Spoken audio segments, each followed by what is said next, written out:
And because it is much better that way.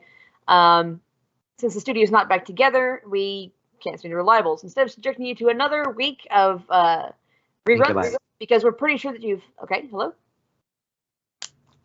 Hi, this is Zombie Orvis Entertainment. Normally, you'd see the Reliables on at this time slot.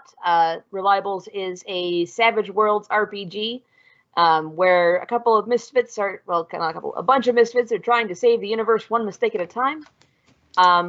But that's not what you're going to see tonight because the studio is still not back together. So instead of the Reliables, you're going to get a one-shot of Demon Hunters, a comedy of terrors. Demon Hunters is, if not the only RPG put out by Zombie Orpheus, definitely the most widely played, which I don't know what that says about the other ones, but anyway, if there are any ones, I'm not sure about that. Anyway, we're going to be playing it tonight, and we have, hopefully it's going to be a good night. So, as our players, if you'd like to introduce yourselves. Not everyone all at once. Oh, you know. If you make me introduce you, you will regret it. I won't make you do it. Hi, I'm Ethan. I've been around before, and I'm just happy to be back. I suddenly realizing I should do a character introduction. We'll get to character introductions in a bit, so we'll just do the players for now. I've done enough. I'm James. You might have seen me before on this channel, maybe. And if you haven't, that would be really weird. I don't know. You were doing some weird kind of like disappearing trick earlier, so might have been that. Hi, I'm Dracus. You probably haven't seen me on here before. I'm really excited to be here and play this module. It'll be great. All right. Demon Hunters: A Comedy of Terrors is a Fate Cortex mashup where everything is supposed to be scary except until it gets funny, which is usually a lot of the time. Here is my fancy dancy edition of the rules. It may or may not still be available. It was like a limited printing. If it's not, there's definitely still the soft cover and non-fancy hardcover editions available on the Fantasy Network. It's pretty quick to pick up and play. It's very story-focused, and yeah. Every roll in Demon Hunters will take 2 polyhedrals. The sizes are determined by the approach or discipline that the character chooses. And in addition to that, they can roll faith dice if they can justify it to me, the DM. They can roll their faith dice to add to their roll. They can only add faith dice before the roll.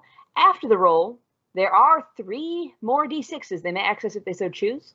These are demon dice. They represent giving in to temptation. They can add up to 3 to any roll. Once they roll them, they go into my pool, and I get the demon dice to use for my evil plans. If they roll a 1 on the demon dice when they're adding it to their roll to begin with, then bad stuff happens immediately, or at least is put into the queue for things to happen. Sometimes it doesn't happen quite immediately, but it is definitely bad things are added. All right. I think that about does it for the system for right now. It's a pretty quick and easy system. Here is a character sheet. Good enough. We have aspects, approaches, disciplines, stunts, and conditions. And as they become relevant, they'll be explained again. So as we start today, we come into a hallway in the Brotherhood headquarters. We follow a young man, kind of on the short side, very skinny, kind of a desperate look about him. He's walking through the halls very quickly, holding on to a manual, like the Demon Hunter's manual, like his life depends on it. James, would you please introduce your character? Hi, I'm Stefan. I'm the intern. Yeah. I heard this job has benefits. I really need this job. Yeah. Indeed. The Brotherhood is always on the lookout for new recruits, however they can get them. Stefan, I believe, found one of the Craigslist ads put out by the Brotherhood. It offered benefits and hazard pay, which kind of made it sound like an organ harvesting operation, but by the time he got around to applying for it, he'd take anything. The Brotherhood does offer some wonderful benefits in, magical healing, mad science limb reattachment, brain replacements if need be. If you live long enough, you may even collect their very generous retirement package. They have very few retirees on that package roll. So Stefan walks to the halls and he reaches the door that he was told to go in when he first came through. He's finished all his paperwork now and he's gotten his manual. And this is his new team, Omega 116. As he enters the room, there are 3 more figures in the room. If Dracus and Ethan can decide who wants to introduce themselves first. I'll do it. I see the look. Howdy, my name's Esben. I've been with the Brotherhood for 45... It doesn't matter. On my first job, I was turned and afflicted with something I refer to as polymorphic hemophilia, and I work very hard not to eat any of the new recruits, especially given I have been asked to be the hand-to-hand instructor, and there is sometimes a little blood spilled in the training ground. But I've done good so far, and I'm planning on keeping it that way. I really would love to get another job between you and me, but I don't really see that on the horizon, as I have a bit of a distinguishing face. I have been likened to the sorts of Nosferatu, and I think that's a bit rude, but not entirely off color. That is all. No one told me there would be blood. Ah, you'll be fine. I mean, the guy you're talking to kind of looks like you're just fresh out of college. You were desperate for a job, and you haven't seen too many. You've seen some of the classic monsters that your roommates like to watch. I mean, you didn't really watch them, but you saw them when they were watching them. And this guy with the super pale face and the fangs that don't quite fit inside his mouth anymore. Yeah. Either this guy is in on some really cheap Hollywood makeup, or that's his face. That's it. We're making a movie. That now I understand. We're making a movie. Okay. I don't show up well on film. I'm sorry. Making a movie. I assure you we're not making a movie. I am your team's cipher. Make sure Esben here doesn't eat the new recruits, as it were. He has a good track record. But I still also work very hard. This is Hi. Esben, you were assigned to a new Omega chapter because there was an incident in the training room, and they're trying to work it out of your system in the field for a while. I don't think it's a problem. He was only in the ICU for about a month. He was fine. But I understand. But he was fine. So yeah, you have a new teammate. And the last person in the room is behind a desk. There's some more chairs in front. Esben, are you seated in one, or are you just kind of hunching in the corner? I'm just trying to stay out of the way. So the person behind the desk finishes shuffling their papers, sets them down, and looks up at the 3 of you. Well, I guess they have kind of lowered the standards for Omega teams, haven't they? Back in my day, we were the best of the best. The Brotherhood would equip us and get us ready for the front. I tell you, this gone downhill. Still, if you're what I've got, then you're what I've got. And I've got an assignment for you. The man speaking is a kind of a broad-shouldered gentleman. Looks kind of fat, wearing a long coat that is buttoned up all the way up to his neck, even though it's, it's not cold inside, but it's also not warm. It's kind of that office temperature that will get cold when you sit in it for like 8 hours. But this guy's got a heavy canvas trench coat buttoned all the way up to his neck. And he flips through some papers on his desk until he finally reaches the one he's looking for. So, I know it's kind of close to the holidays, but evil never sleeps, and neither does the Brotherhood. We've gotten reports from Wales, of all places, that, something along our line is going on. I mean, it was kind of a low priority when it was just weird noises, but in the last week, we've had 3 half-eaten corpses show up. That's not usual for Wales, so we're going to try and send you out and see what you can do. No, I'm sorry, that's negative. They've sent me to the seminars when you solve the issue and get back, we'll talk about possibly reassigning you to a higher chapter or to the hospital. Anyway. What kind of whales? The small island off the coast of that's not a coast. Oh, sorry, it's the small area kind of in the south of England. Oh, okay. So Wales, not Wales. No H in there. No. That would actually be more concerning if we were going after actual blue whales that were eating people. I don't know that's. How would you deal with that? Is that It's a thing? been done. We have special aquatic units. Tell me that's Okay. not a thing. It's a thing. I wouldn't worry about it too much. You'll be Not the blue whales fine. that'll get you, kid. Some context, Esben, you know this, and the Cypher definitely does, although the intern may not have accepted it yet. In the world of the Brotherhood of the Celestial Torch, things are very much like our own, except everything is real. All the creatures, all the myths, all the fairy tales, all the urban legends, all the things that go bump in the night, they're real. Some of them do eat people on occasion, and as the Brotherhood, it is your job to make sure that your average normie doesn't get chewed on by the supernatural and or discover it. They're trying to keep people from panicking. So, that was in the manual. You're pretty sure that that part of the manual was just trying to scare you, because this is definitely a monster movie, right? Yeah, it has to Totally. be a It's monster the only thing it can be. This must be like a monster movie or a reality show or.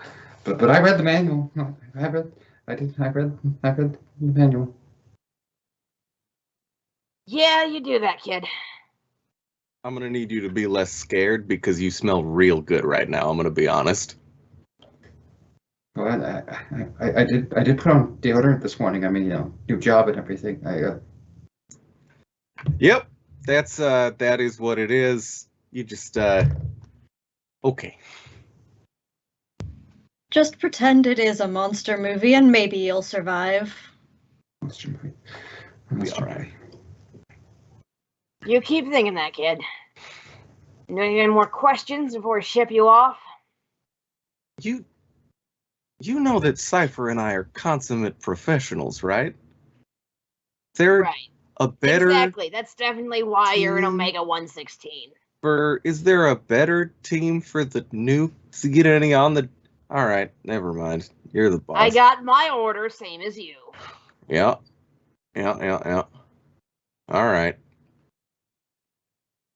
Okay. I'm not Yeah, in good. charge of the rosters, kid. I'm judge of the kid. Go team. Go team.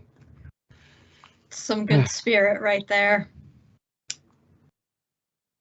Well, if you don't have any more questions, off you get. Plane tickets have been arranged for you. Town's too small to support any kind of airport, so you're gonna have to get close. Incidentally, the town is also too small to support a warehouse door, so wherever you land, you better stock up there before you go, or otherwise you're not going to be able to get any more out of it. Okay. Yeah, sounds about right. Well, thank you. I think we should get to work, shouldn't we? Theoretically. Good luck. You're probably gonna need it. Thanks. We definitely are. Back in my day. I know I'm older than them, right? Damn it. Ain't no respect around here. So you do. You make your way through the Brotherhood. Are you going to go to the warehouse before or after you fly to Wales?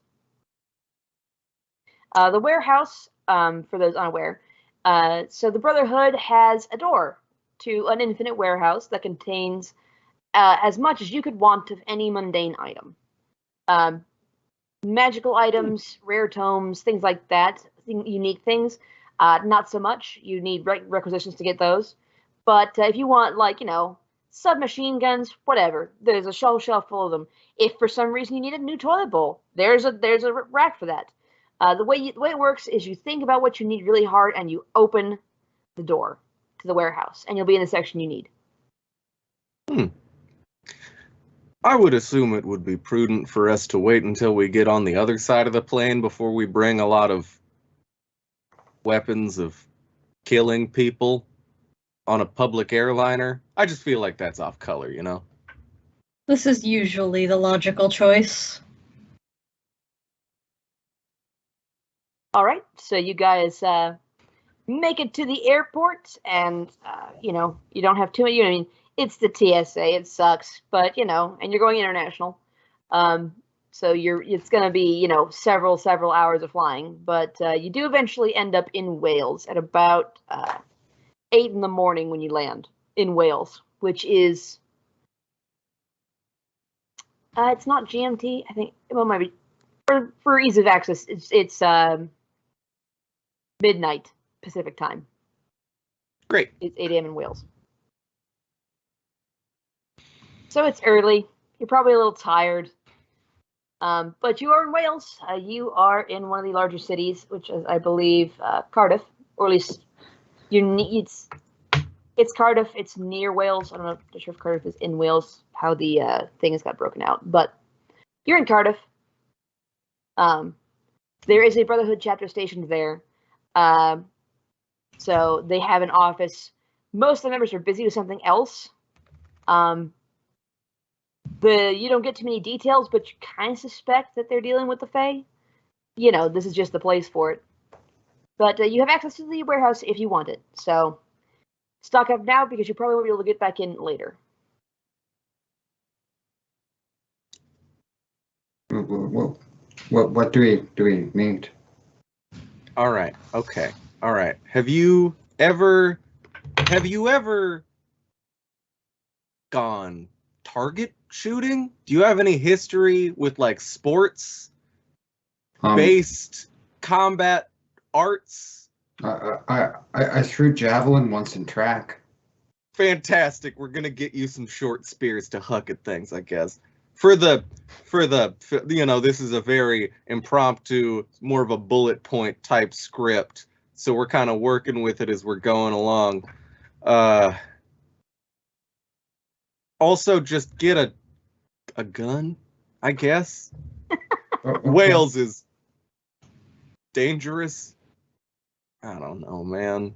I mean, your assignment did include 3 half-eaten bodies. Mhm. Yeah. Okay, gun. Okay. Just yep. For those who want to, if you would like, you may roll to create an advantage using whatever you find in the warehouse. So, like, say you want to stock up on guns or whatever, you could roll against. It's a pretty simple DC. The DC for creating advantages is base 10, no matter what. So, you would roll, and if you succeeded, you get 2 free dice in your aspect. If you succeed with style, which is 5 beyond the DC, then you get 3 free dice, and that continues to go upward as the more successes you get past the main success. So you would decide what you wanted to roll, what you wanted the aspect to be, and you would just roll that and see if you could make yourself some free things to access later if you felt you would need that. Yeah, you know what? Esben's just gonna grab a sword. It's a lot more dramatic than a gun is.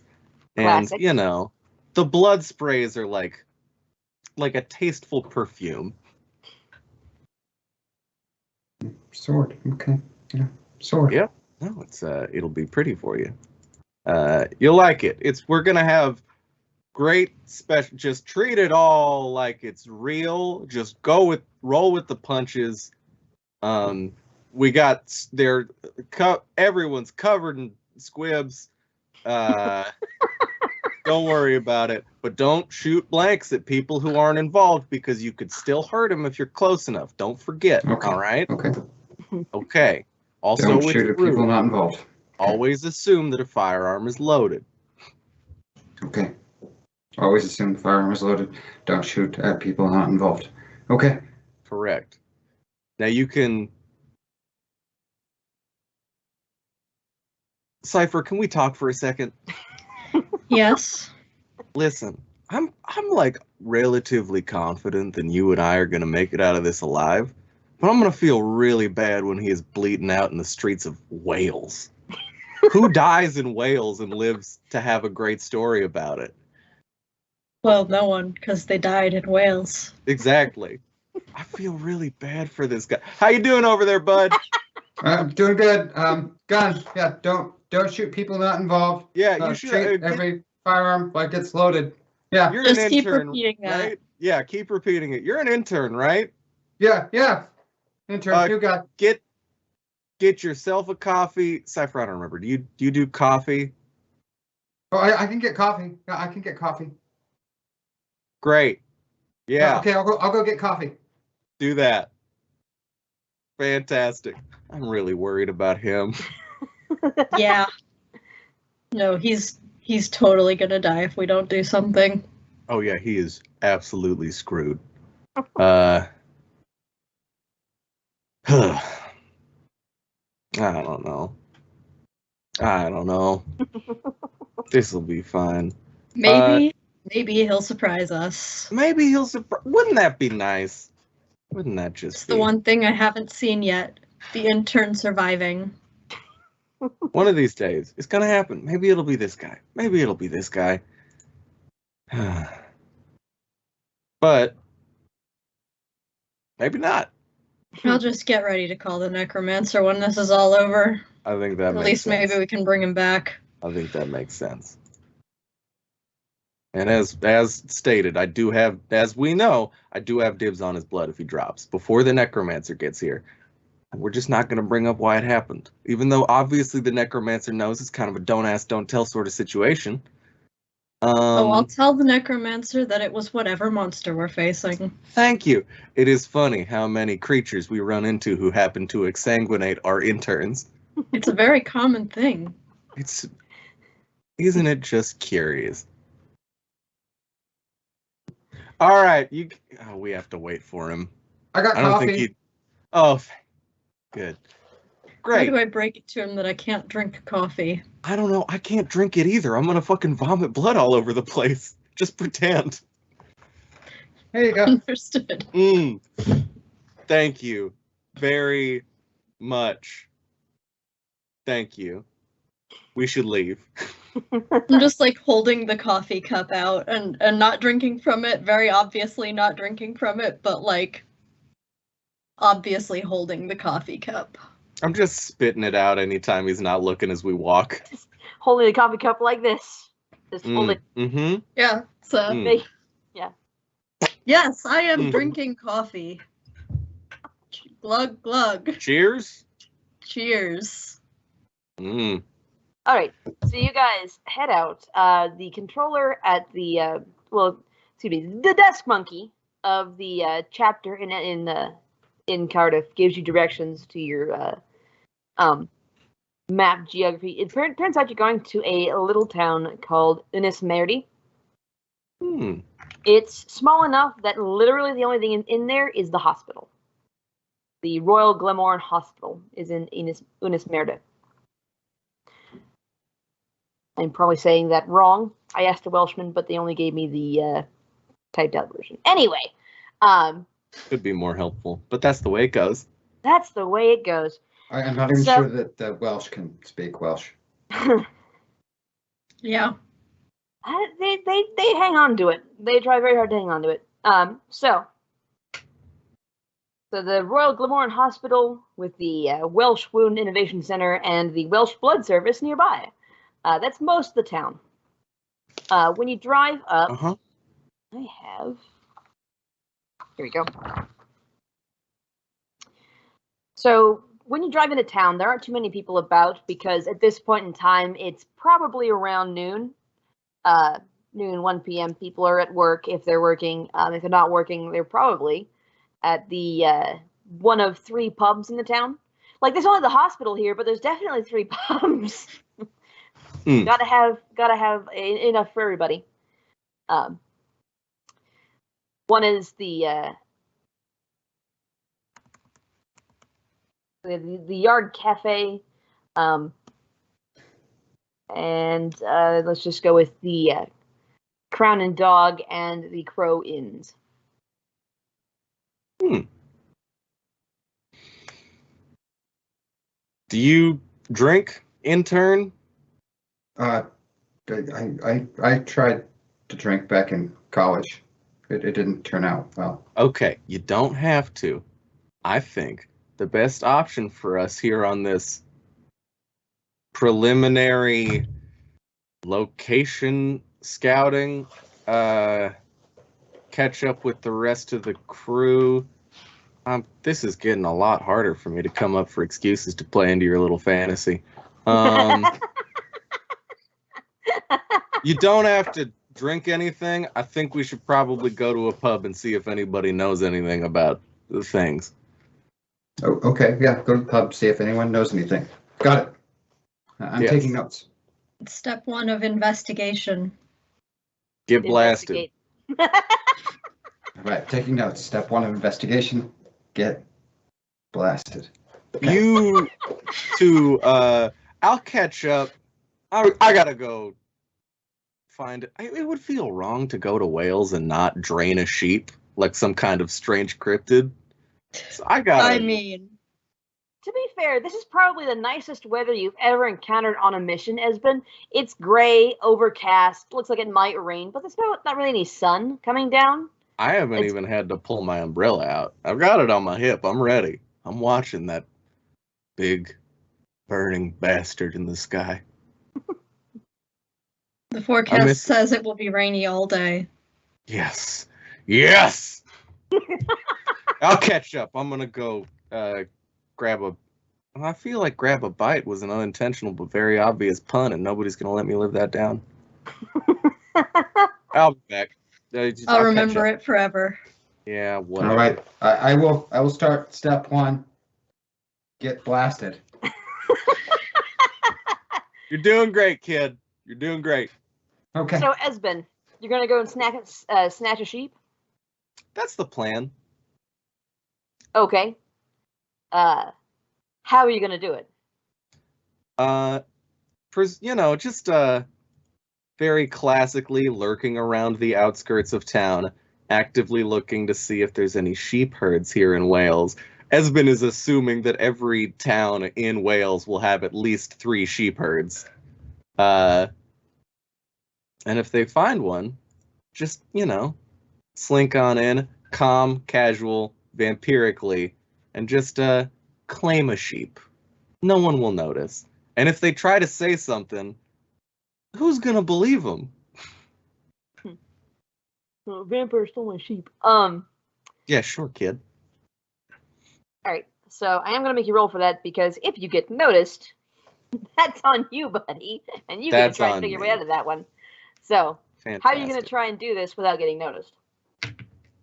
Alright, so presumably, do I roll 1 dice for my approach and 1 for my discipline? Yes. So you pick... So basically, Yes. the way this works is, or rather the way that most people play it is, you pick your best die size in your approach and or discipline, and you try and convince the DM to let you roll that. Alright. Some things are obviously not applicable, like trying to do this flashly will definitely get you caught. Yeah. But, I'm gonna pick my second best dice for both, because I think it's more appropriate for me to try and roll for quick and my special discipline of being a vampire. That sounds right. Yeah, that sounds right. Fantastic. I'm glad to have your support on this. I really appreciate it. Yep. So that, in totality, is going to be an 11, and I'm happy with that. Yep. You should be, because the DC was 10, because, it's kind of weird. You notice, so this is a pretty small town, so there are some sheepherds around, but, they're not really well tended. Like, you would expect to see, somebody out watching them, or at least a dog out there or something like that.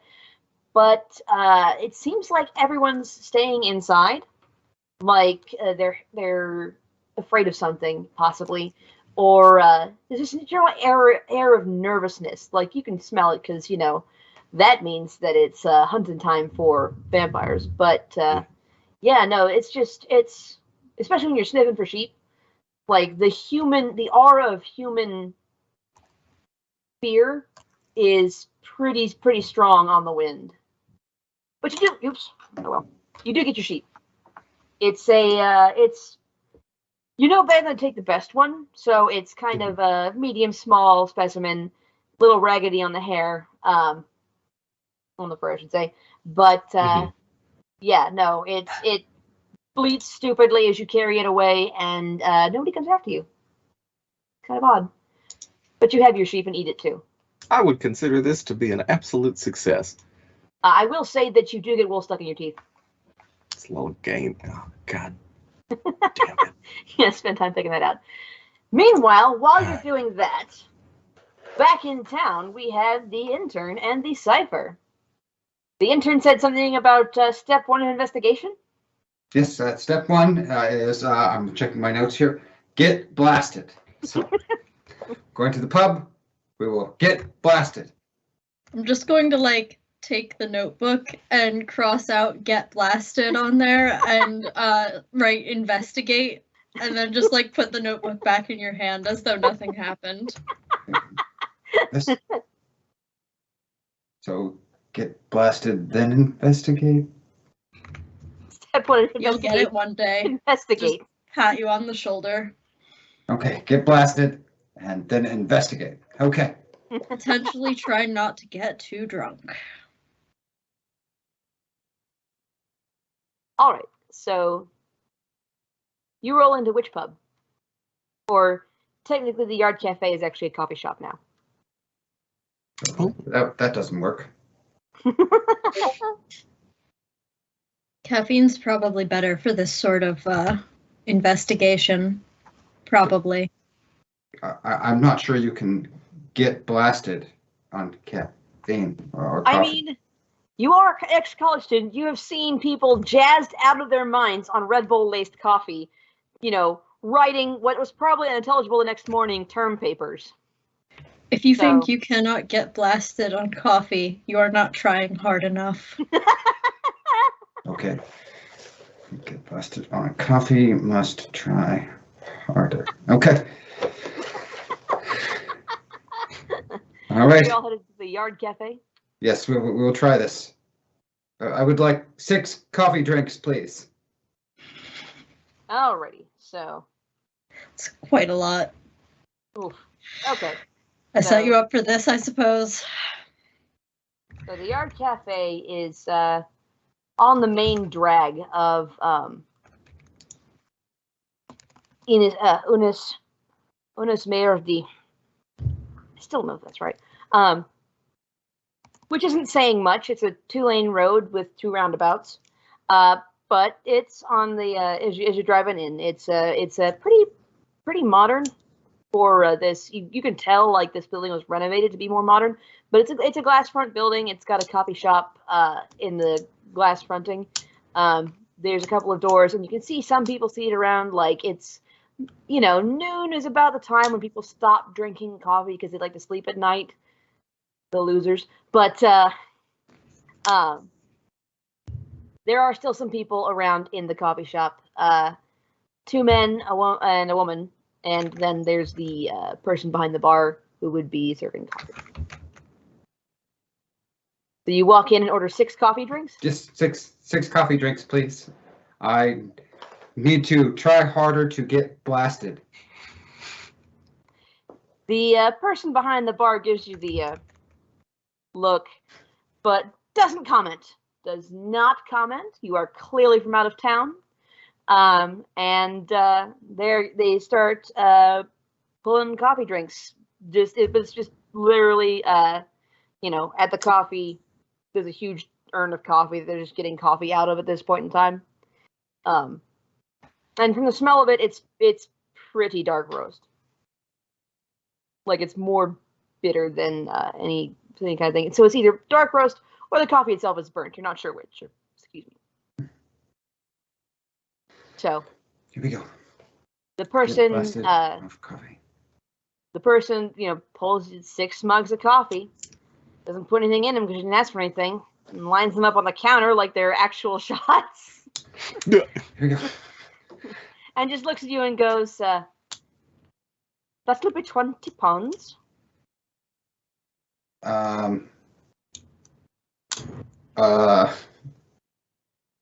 You haven't gotten your first paycheck yet. I'm gonna pull the money out of whatever pocket I've got and just like,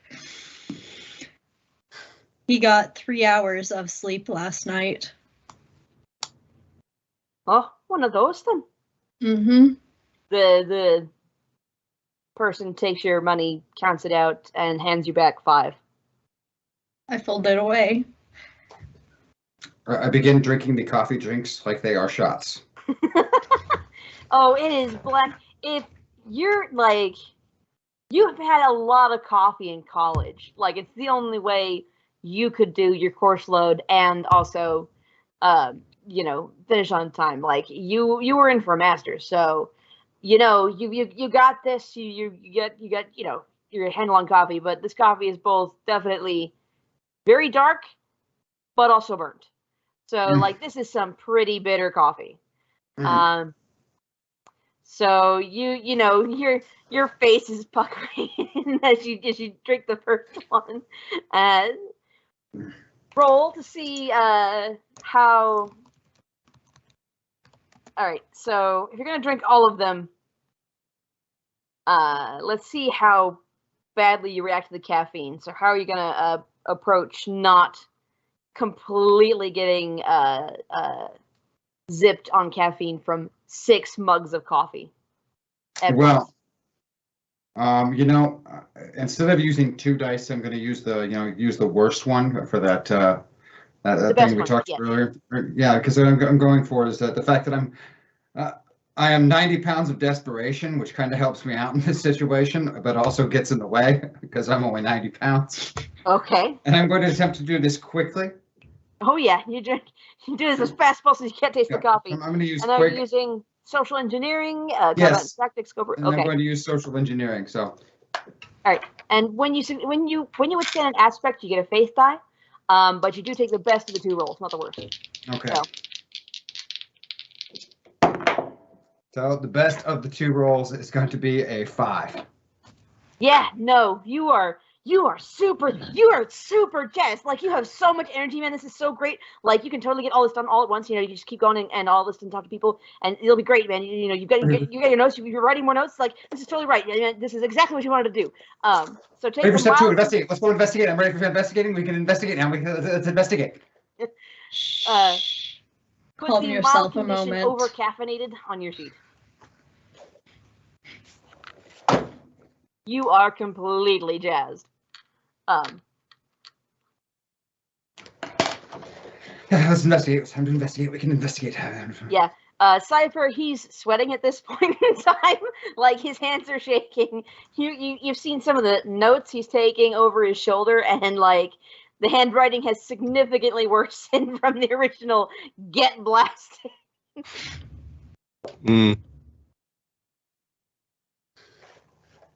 So yeah.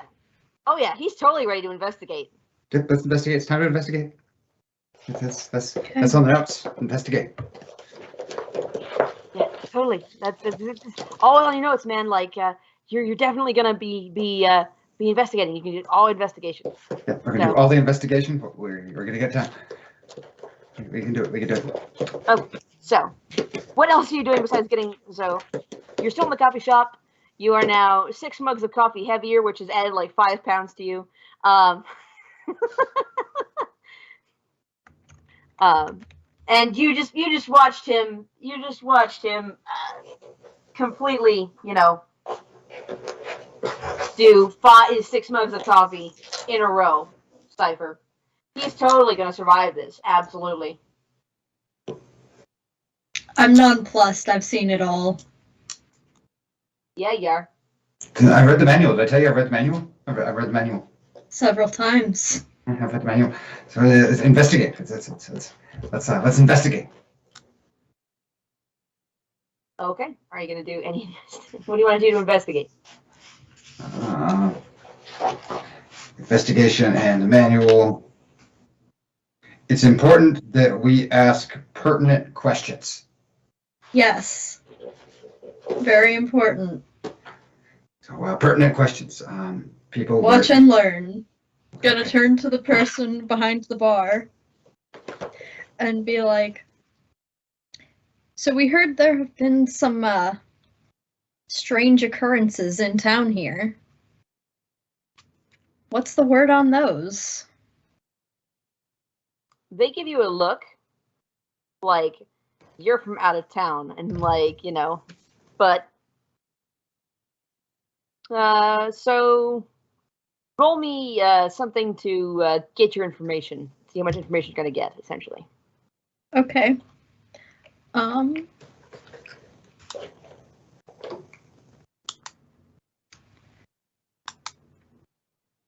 gonna argue for clever because I think I'm being very clever here, showing the intern the ropes here.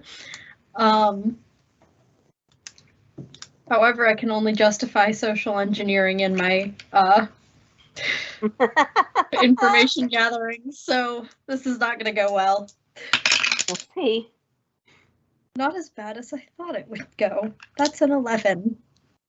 Okay, so you're from out of town, and they give you, the look like you're from out of town. You're asking me questions, but this is such a hot topic, like this is the hottest gossip in town. So they're not wholly unwilling to talk about it. So they lean forward, kind of include you in the conversation. So I awkwardly lean forward as well, as if it's conspiratorial, but I don't really know social graces, so it's... Yeah, you're doing the stiff lean forward. Yeah. Like someone took a coffin and just rotated you 35 degrees or whatever. Mm-hmm. So it goes like this. There's always some sort of thing going on, but in the last month, it's been even odder than usual. There's been, noises on the moors and such around here, and I don't know if it's just, it might be the season, like this. Yeah, you had your hooligans last month, watching all those American films, and they picked up some weird ideas, but no, it's getting weirder than that though, because we've had some murders, had some people murdered. We've had Sean out on the moors. He was murdered not in his own. They don't know if it was in his own home, but the blood trail did lead from his home all the way out to the ditch we found him in. Half eaten he was. I didn't find him myself, of course, but I heard from the constable that completely eaten away, like missing most of his guts and some of his face. Very odd. But the other murders were the same way. It was Mare Atwood and Kerry Moore on the, they're not even in the same parts of town. Sean was in the north, Mary and Kerry were in the west, but they're all eating the same way. Well, not in the same way. Not all the same stuff was gone, you see, but they were all eaten. And you'd know because you saw the tooth marks, but the constable said I'd never seen any tooth marks like that before. I couldn't tell you what was going on. Tooth marks like what? Well, I don't rightly know. The constable wasn't exactly, forthcoming. He was, just on his way into the shift, couldn't stay long. But apparently, there's scraping kind of tooth marks, so you don't really see on a dog, because the dog will just, chew and tear away the meat. But because you get a mean dog attack occasionally, lead a sheep or something, fox among the chickens, as it were. But No, this one wasn't anything like that. Not kind of a teeth at all, as they said. You mentioned that different things were eaten on different bodies? Yes. On Sean, most of the intestines were gone, like all of his guts. But on Kerry, most of her face was gone. Like the eyeballs were pulled out, and like part of the skull was broken, so she even missing a brain. Oh, some nasty stuff we took on over lunch. But no, on did I say Mary or Carrie? You had Mary and Carrie. Okay, but did I say Mary or Carrie lost the head? I don't remember. Oh, whatever. The other one was just chewed on up and down the arm, like it was yanked out by the arm and pulled up and down and just chewed on the shoulder too. But the bones were broken and the marrow was gone. And like there were some marks on some of them, like other things that come later and eaten off of it, but not that wasn't it was just, what you expect, rat chews or whatever. But whatever killed them, I don't know. And neither does the constable. Is there any chance we would be able to speak to the constable? I suppose you might if you went to the went to the constabulary, but I don't know that he'd be willing to talk to out-of-towners. Fair enough. Thank you. Aye. I look to the intern. Anything else that your over-caffeinated brain can think of? This is going to be a really good movie. The bar person leans even closer to you and goes, "Your young man there, I don't think he's going to be okay." No, I'm not expecting he will be. I'm watching out for him, though. Well, if you're sure. Thanks. And then they go back and start washing some of the mugs you had coffee out of. All right, let's go find Esben. Oh, okay. I took notes. I'm glad. I filed things away in my brain. You sure did. His notes are at once very thorough and almost illegible. While we are walking to find Esben, I would like to connect to the Brotherhood database and start running comparisons of what was just described against incidents that we have record of to see if I can get some idea of what is going on here. Alrighty. Are you going to try to create advantage, or just trying to get information? Just trying to get information right now. Alrighty. As the cipher, I believe you have an advantage to trying to do this. I have an advantage if I am creating advantages. So maybe I should create an advantage, which is reasonable given that if we know what we're dealing with, we'll have a better idea of how to deal with it. Sounds legit. Gonna cleverly cipher my way through this. And roll poorly. Love that. That's a 7. That's not enough. No. Would you like to roll a demon die? Yeah. Don't fear. Don't fear. Only dice. I rolled a 6 on that, so there you go. I can do simple math. That's a 13 now, right? Yeah. And I mean, it could be a success with style. Is it worth it? No fear. You know what? Yeah. Only dice. The odds are in my favor on this. Do it. I rolled a 5 on that one. Okay, success with style. All right. 15. So you hook back up to the Brotherhood database.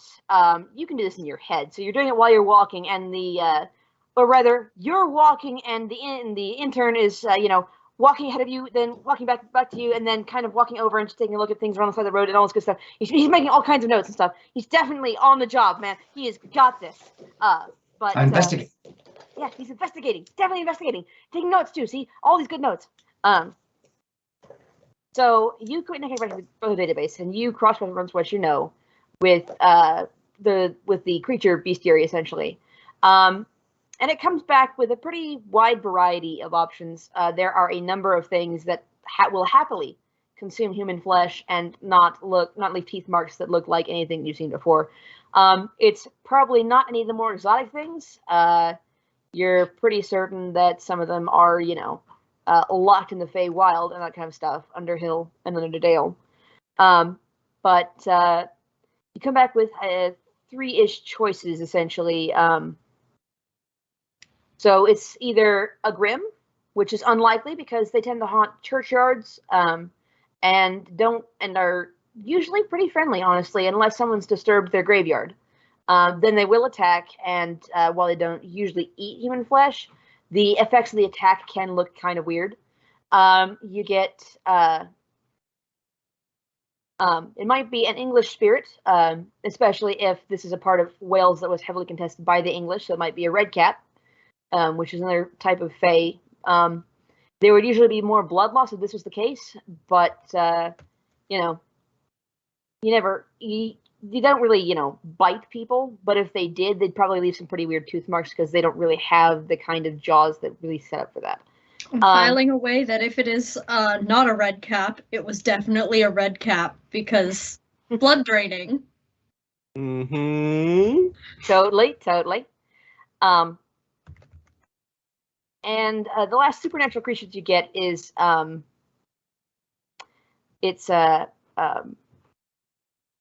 basically it's not even a supernatural creature. It's you've heard that Mwahaha has lost some of its large naked mole rats, so it might have been one of those. They are known to be very territorial. They're not sure where Mwahaha lost them, but the bulletin did go up a week or two ago.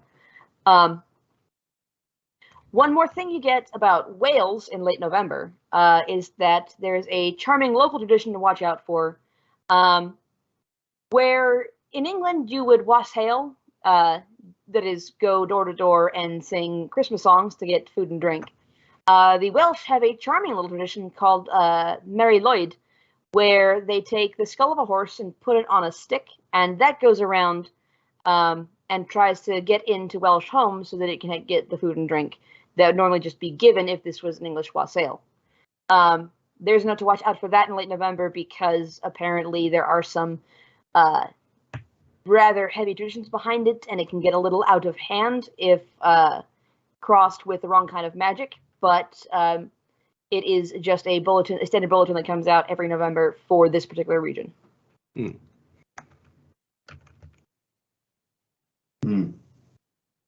So yes, you're heading to find Esbern, I believe. Yep. You find him lurking, as he does best, behind a bush. His face is kind of a mess, and you're pretty sure that's a dead sheep beside him with some of the wool pulled out. He is still trying to pick it out from between his teeth. Having fun being a cryptid. This is why humans are best eaten, because they ain't covered in fur to get stuck in your damn teeth. I got blasted on coffee and we investigated. You got him coffee? So much coffee. That's gonna increase his anxiety about the job.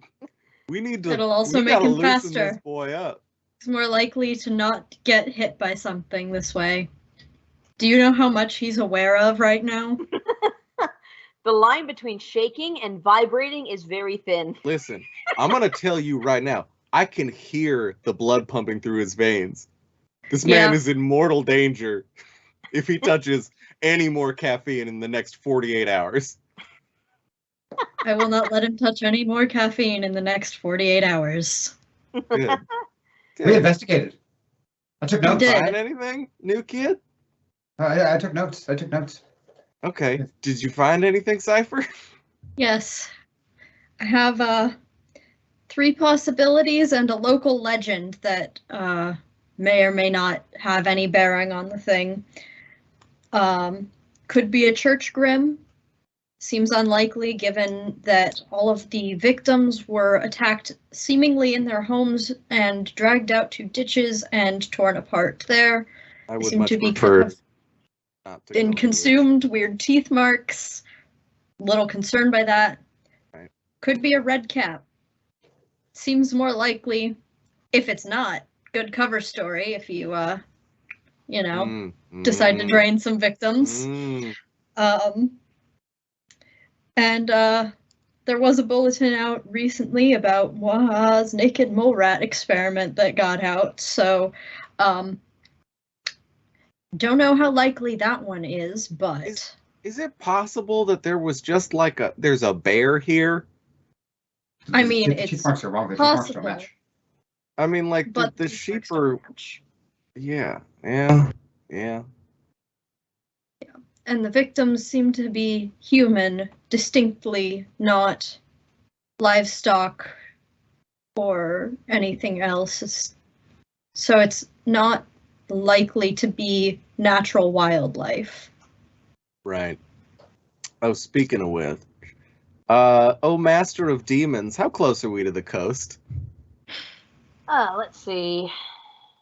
You are pretty far away. You are closer in Cardiff than you are in Mare. Okay. You're pretty well inland. There's some creeks nearby because this is Wales. There's water everywhere. So there is running water if you want it, Mr. Vampire. But fantastic. I'm gonna go stash this in a river. Walk and talk, people. Come on. Okay. Get the brains turning. The local legend. I don't know what how it would manifest if this is what it is, but there's the Mary Lloyd tradition, and that happens around this time of year in this region, and it can get a little bit out of hand if gets mixed with magic, so a distinct possibility. What's the tradition? What do they do? Time to see if I can actually remember what this tradition is. Basically, the locals have a idol of a horse skull, and they stick that on a stick and they walk around town knocking on each other's doors. And as I understand it, the spirit tries to get in while the locals try to keep the spirit out. And they often pacify it with offerings of food, but it's, just townspeople hiding under a cloak holding up this skull on a stick. It's time-honored tradition, but completely mundane for the most part. Horses have weird teeth. They sure do. Horse bites are nothing to scoff at. I think we keep our eyes on that one, even if it is unlikely. Yeah.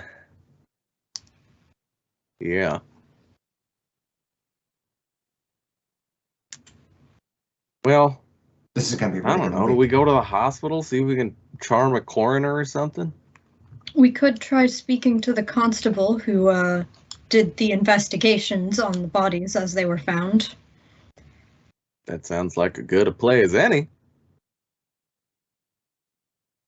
Investigation, yeah, important. Investigate. Yeah. I am blasted. We can investigate. Yep.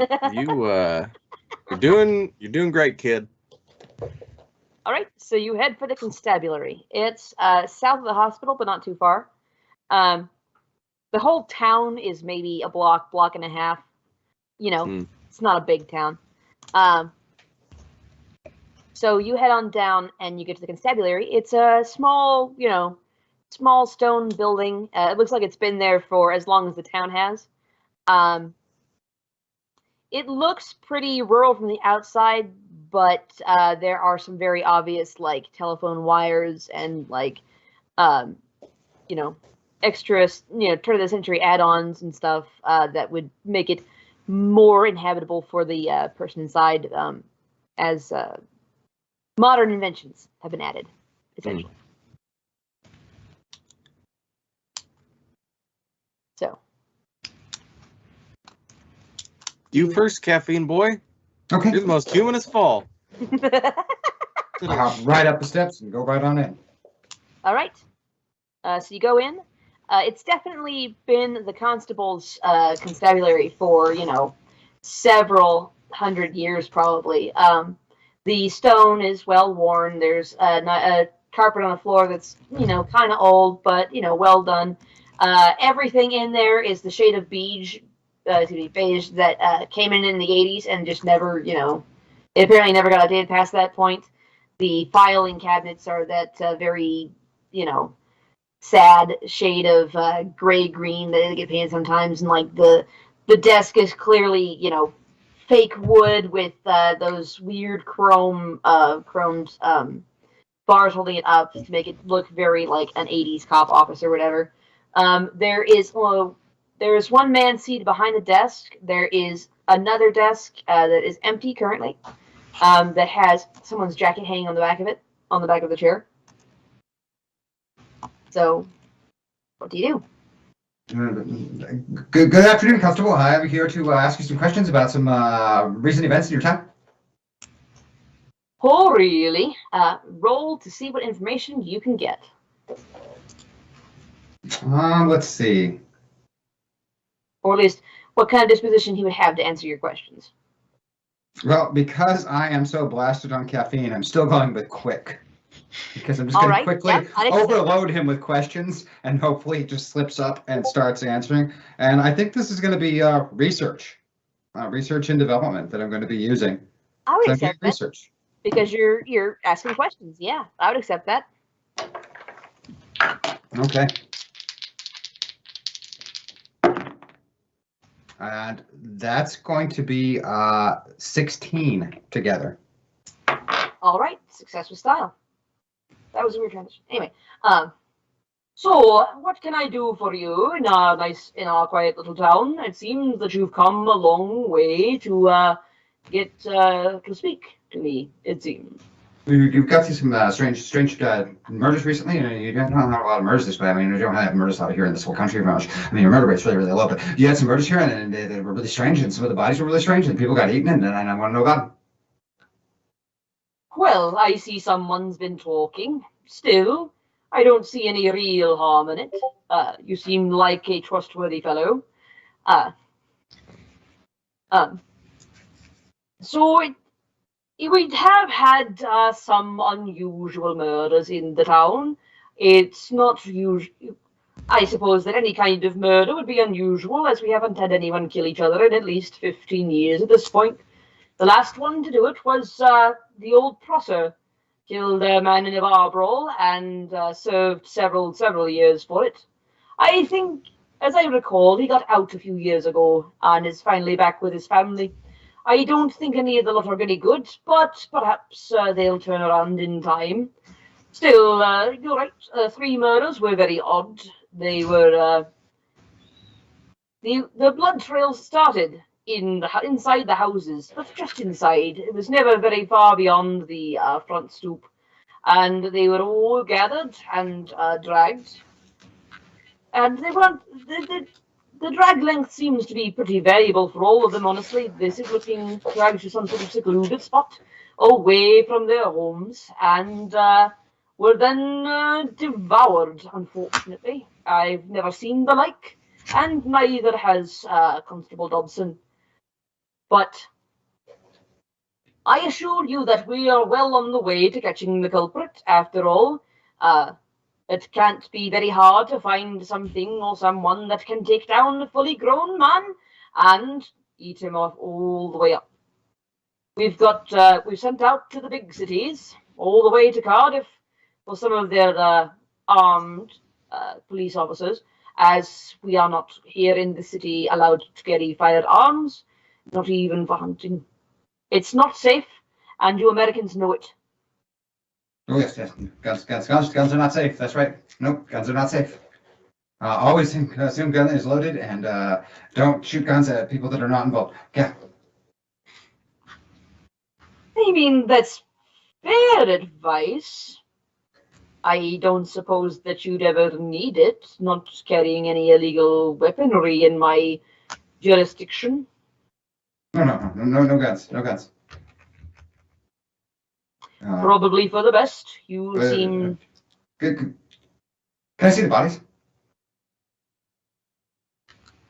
That's not really a thing. I don't know what the American media has been feeding you, but we don't let anybody but the families see the bodies in the morgue, and we don't let any kind of heavy nonsense about seeing them at the funeral either.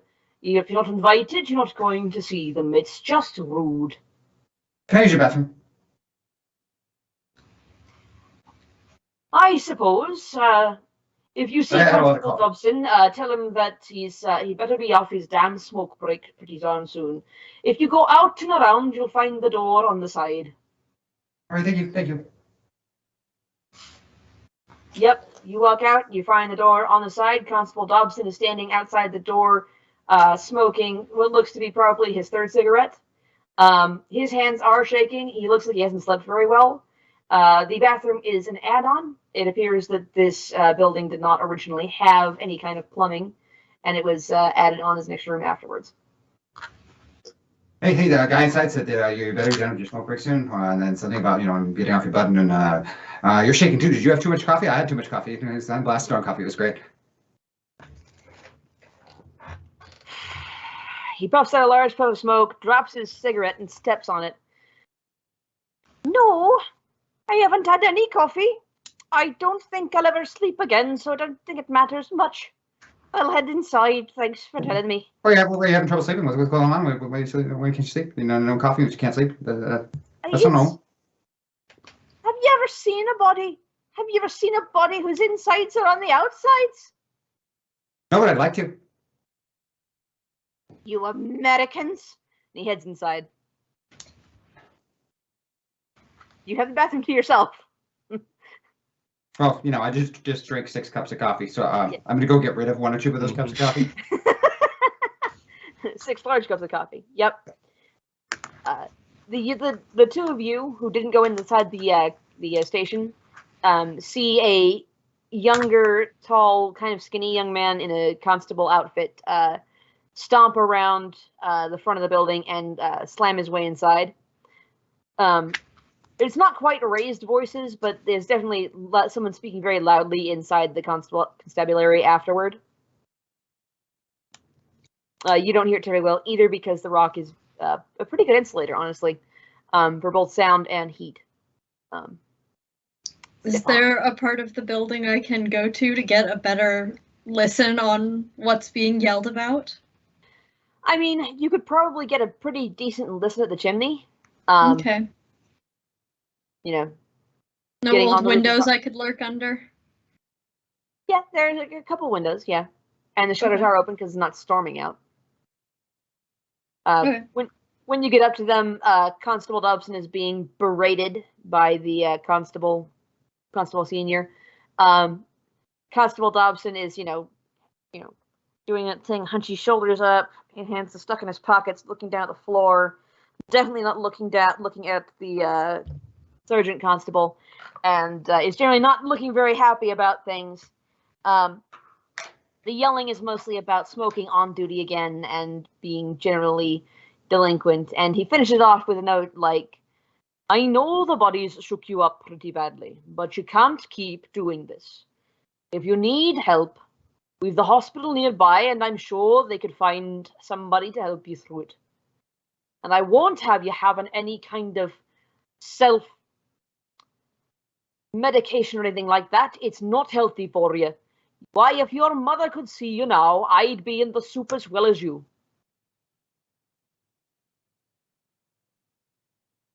And that's about the end of it. Hi guys, I went inside. I talked to the constable. Oh. Welcome back. Did you learn anything worthy of note? Well, every single one of the attacks occurred just inside the house, like just right inside the door, and then they got dragged out into somewhere secluded. They didn't get attacked inside, except for just inside the door, So it's like right there at the door, right when they opened it. Does this match up with anything I can find on red caps? No, red caps are lurkers in battlefields. They're more likely to grab somebody who's out walking than to try and invade a household. They are technically a kind of fae, so the laws of hospitality do apply to them. They would have to be, if not invited inside, then they would be considered a guest under the roof. So they couldn't harm their host as long as their host was not rude to them first. I will convey this to the rest of the group. Well, I think it's the horse thing. What? I think it's the horse skull thing, because it's just inside the front door, but then it comes to the front door and they try and get in the house, and then it's got the weird teeth marks and it's got the horse skull, and it's just inside. Then they're trying to get in because they want to get food and drink, and then they eat the person, and that's food and drink. I mean, you may be right. Honestly, a cursed horse skull would be. And that would be a really cool movie. Yeah. Yep. I'd rather deal with that than pretty much anything else on the list. I don't want to find out what those giant mole rats can do. I tell you what, that sounds like a problem. But big mole teeth could do it too. It could do big mole teeth, but big mole teeth wouldn't be like right inside the front door. Maybe they'd come through the ground because they're big moles and they could dig through the ground.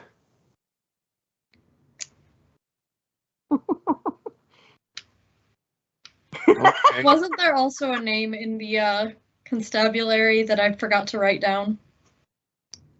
There was Constable Dobson. You didn't really ask the senior constable's name.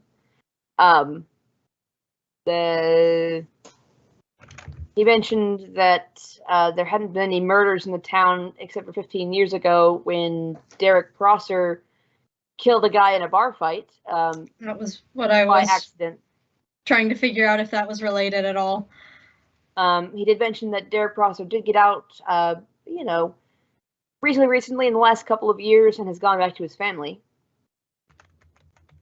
And they doesn't think the family's any good except for no, he just doesn't think the family's any good. Other than that, he didn't really mention anybody. Interesting. How do you find a horse skull? I think we ask the locals who's being the horse this year. That sounds as good a play as any. Someone is the horse? Someone has to stand under the skull and carry it. I think normally it's just like a mundane horse skull on like a stick, so normally Yes. there's somebody involved in the horse skull manipulation. And if this is that wouldn't be tied to the local folklore and it got mixed up in magic, I would assume that whoever was supposed to be the supernatural being, the representation of it, screwed with something they shouldn't have. That never happens. Never No, at all. not at all. That's not what the book says. It says it happens all the time. That was sarcasm, dear. Are you too caffeinated for sarcasm, or were you going to miss that anyway? I'm very curious. I don't know how to answer that question. What's the right answer? The truth. All right. Fair enough.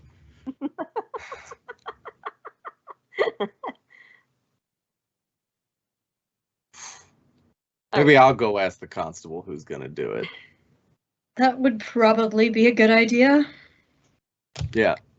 I would like to, assuming they're still having some kind of argument, or even if there's not, I just want to slam the door open and from the doorway, hey, constable, who in the hell's supposed to be the horse skull this year?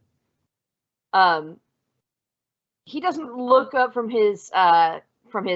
Constable Dobson, whom he had, doing the fatherly hand on the shoulder kind of thing, talking to him, and he doesn't even look up, but he says, the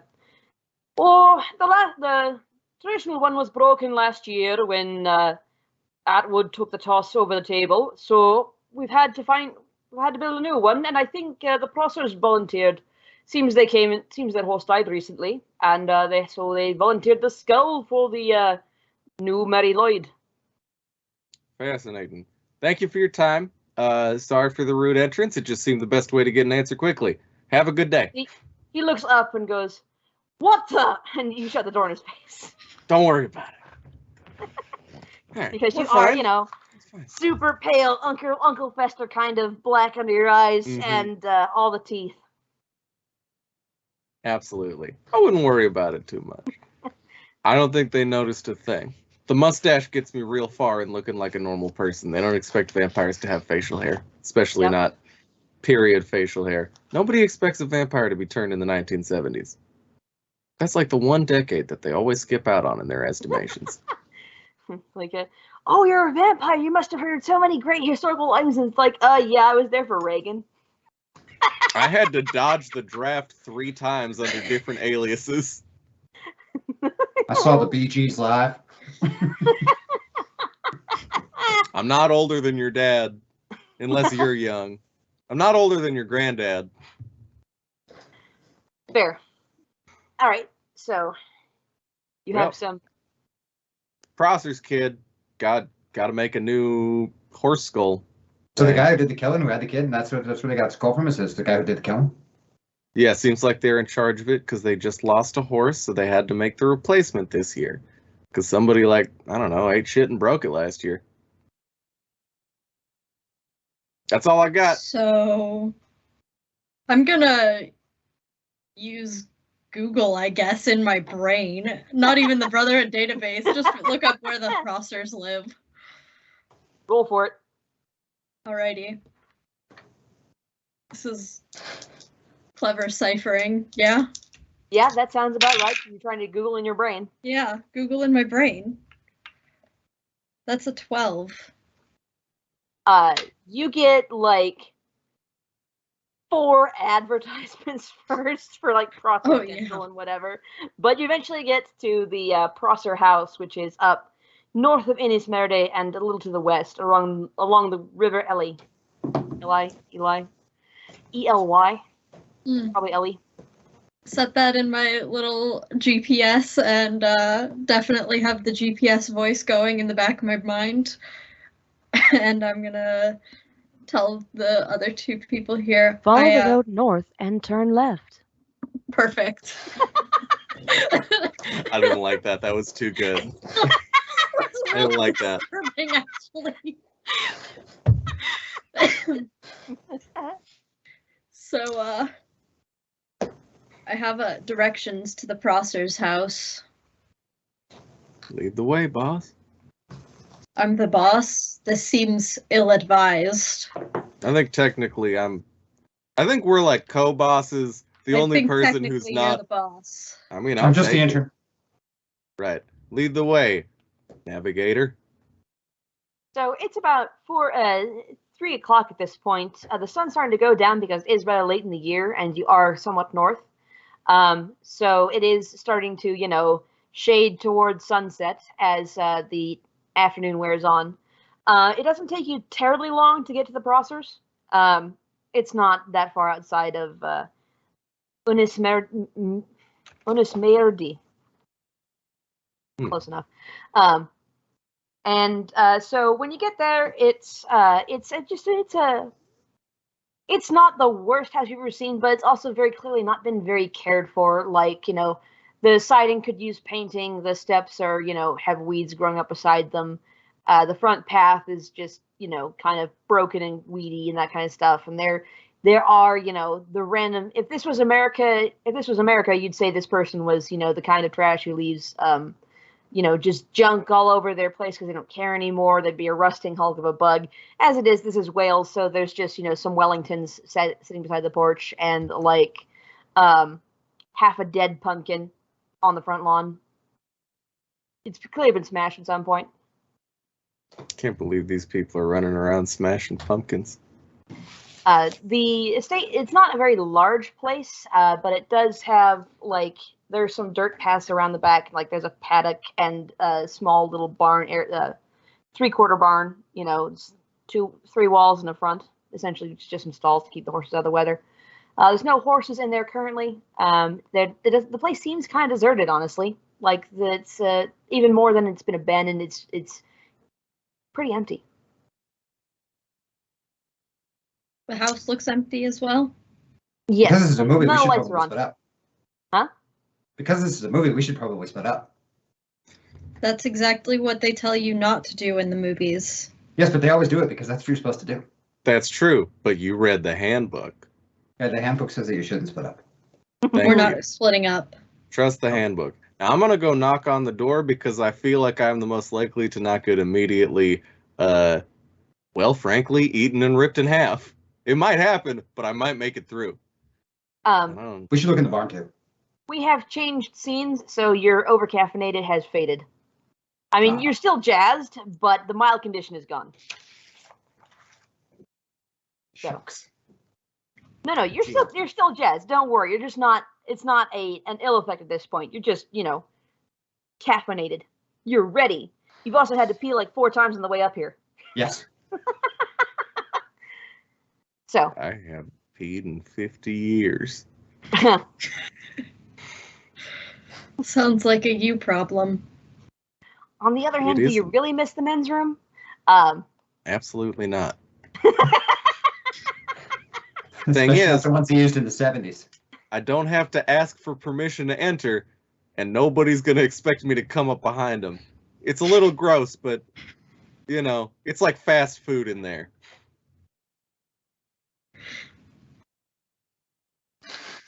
Not taking advantage of that. Anyway, so you go up and you knock on the door. Huh? Just as hygienic, too. Oh, yeah, totally. I mean, probably more hygienic than the other things you can do with your mouth in the men's room. Anyway, What men's room have you been going into?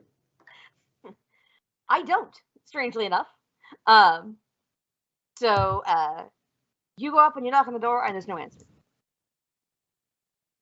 The front door is one of those that has like the cute little porthole window in it. And you can see into the front room, and the front room is dark. It looks like a few days since anybody's, been in there. But you do see deeper in the house, like there's light coming up the hallway from some other room. I will try the handle or the knob. It is unlocked. Fantastic. And you can't go in. Yeah. I will just walk you past walk forward him and you do the thing where you like hit an invisible wall and stagger backward. See, this would have been fine. I was it was on purpose. I was checking if they were dead, because if there are no living owners to the household, I would have been fine. It was on purpose. Totally on purpose. Mm-hmm. Completely. I'm gonna walk past him, like poke my head in, look around before I actually walk into this room. And you walk in, and the floorboards creak loudly under your feet because you're just a little weightier than your average human. Mm-hmm. You also see the light coming up the hallway. Cool. Would you like to come in? Oh, that would be so delightful. Thank you. Does that actually count? You tell me. I'm inclined to let it count, but it's an invitation. There you go. I don't think anybody ever said that it needed to be from the people who own the place.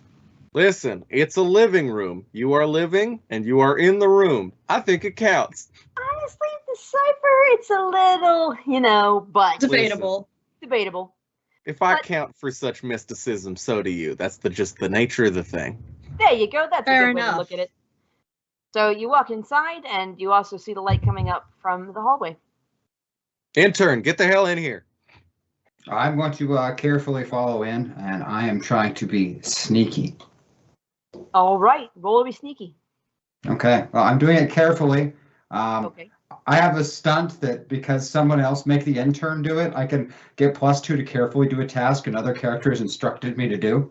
Yeah, that sounds good. Got him. That's excellent. So yeah, and I'm going to be doing this carefully. Yes, you are. Using covert ops, I think, is best for being sneaky. Okay, yep, that's probably right. Just blend in, just blend in, just blend in. With the +2, I'm going to be at 16 with that one as well. All right. Since you succeed with style, gain a temporary advantage of temporary advantages are like regular aspects. They only apply to you, and once you use up the free die on them, they're gone. Okay. So get a free advantage. Nobody notices the intern. Got it. Love it. So that's personal to you. Only you can use it, and it will go away once you have used it. Okay. The floorboards do not creak under your feet, and you just kind of sidle into the room, back around to the wall. You also see the light in the hallway, coming up the hallway. It's not in the hallway, which is why it doesn't shine at the front door. I, if I may, would also like to do rolling some dice. For me? What you rolling for?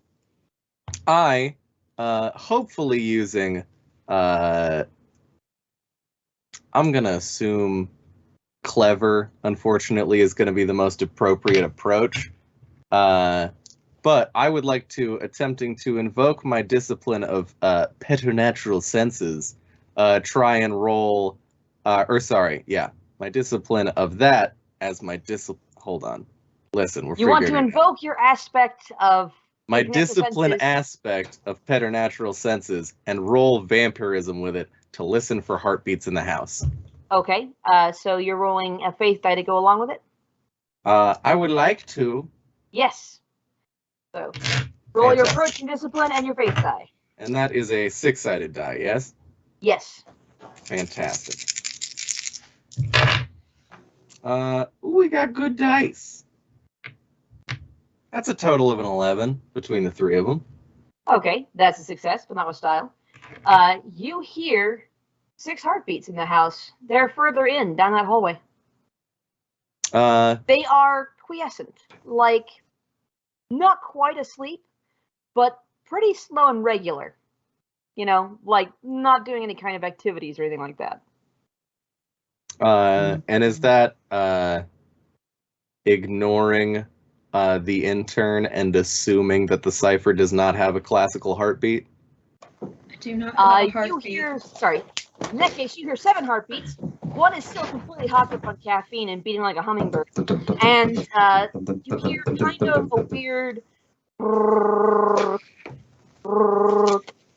the cipher.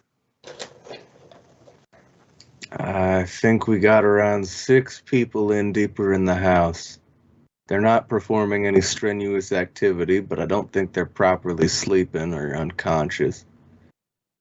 We should move with care. That's weird, right? That sounds weird to me. That's weird. I mean, they could be watching TV, but I don't hear nothing else. Or they're watching a silent film. I don't know. Most silent films still have a score next to them. Worth noting. Yeah. There is a TV in the room with you. Is it on? No. Okay. Is any of the electricity on? There's a light on. Okay. I would like to pine after my lost reflection in the blank TV. Just like pawing at it. You see, you see the cipher, and you see the intern reflected with the fading red light of the late afternoon, or rather, it's early-ish afternoon, but the sun's still setting because this is, November. Welcome to 4 o'clock sunset. Seasonal depression, baby. Hey, is this intern kid Stefan?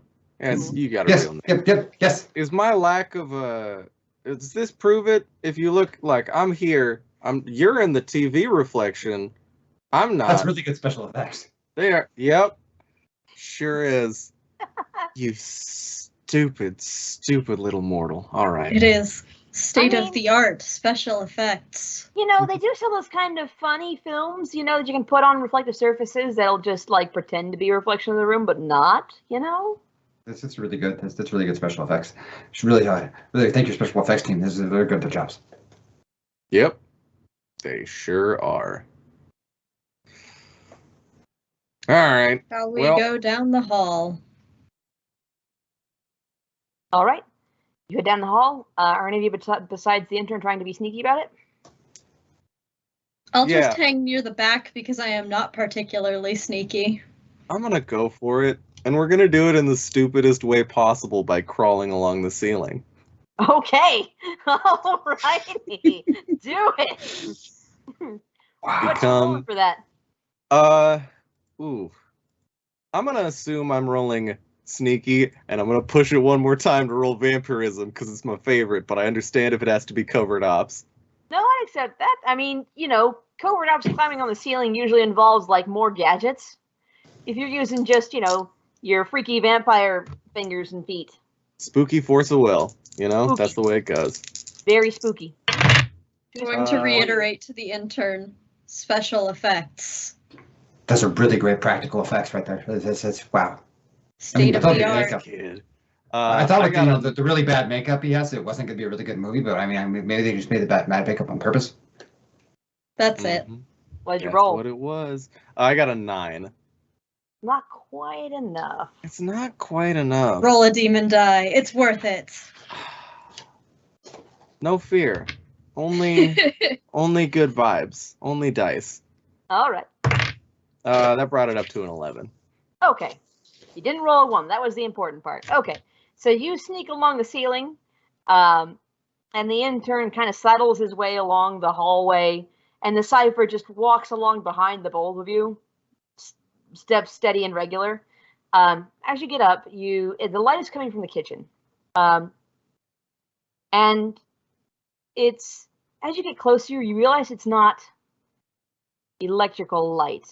Do you go into the kitchen or you stop at the doorway? I'm going to stop at the doorway. I think we peer in. Okay, so you peer in around the edge of the door frame, and you see 6 men standing in the kitchen, arrayed around the kitchen table, essentially. It looks more like because the kitchen table was in the way and they didn't bother to move it than any kind of, like, anything on the kitchen table. 5 of the men are dressed in motley. It's, like, they're definitely costumes. They got, the kind of hats you don't really wear down Central Street unless you're wearing a costume.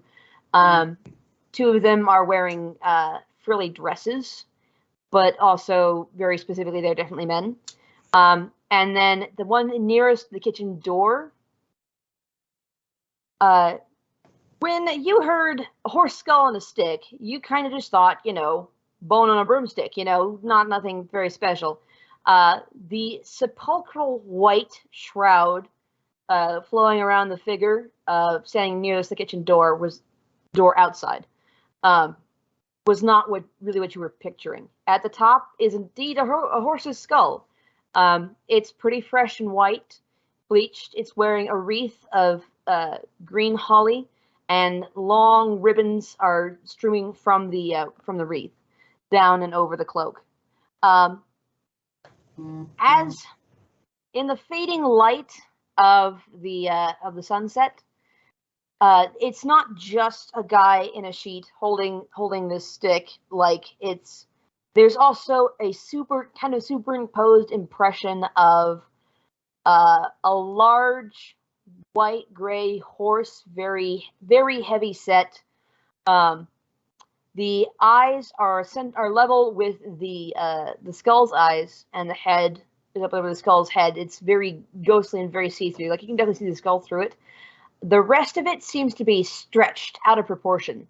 Like, the Mare Lloyd skull is not carried at the right height for a horse's head, and the rest of this horse is being stretched and twisted to bring it up to the height that the Mare Lloyd skull is held at, which is around between 9 and 10 feet, basically. It's on a stick and being carried by a tall dude. But, like, you can definitely see the tall dude underneath the white, the white sheet that you would almost describe as a shroud. But the superimposed white-gray horse is becoming more visible as the light fades. And, like, there are 2 pinpricks of blue in the eyes of the Mare Lloyd skull that are getting brighter as the sun sets. Like, you're pretty deep into sunset at this point, and like, the horse is there, but it's not there. It's definitely too big to fit in the room, but it's definitely also in the room, and it's not impeded by things like the dining room table.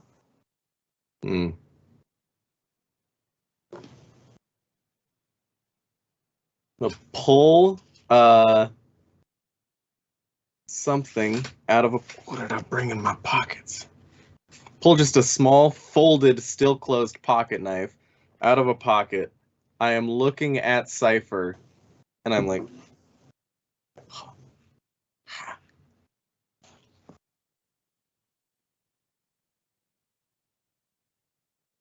do I throw it at the skull? Yes. Let's see what happens. This is going to be a stupid decision, so prepare for something to happen. I refuse to believe in the actions of my consequences. No, that's the other way around. Doesn't matter. Excuse me, are you eating people? Now is not the time, kid. So, as that question is apparently being asked, I am also throwing basically a small lump of steel as hard as I can at that skull. All right, roll for it. Beautiful. Combat and tactics and forceful seem appropriate to me. Seems appropriate to me. Fantastic. That's what. Are you going to use any aspects? I'm looking at my stunts. That is not appropriate there. That is not appropriate. That is not appropriate. I mean, I'd love to use my discipline aspect as a hand-to-hand instructor for the Brotherhood, but I don't know if that counts. I would accept that. Fantastic. We're gonna do it. Alrighty. That one is super cocked to the point that it didn't land into anything. All right, so that is a 4 and a 5 make a 9, and then a 7 on top of that gives us a sweet, beautiful 16 for hucking a little lump at the skull. Alrighty.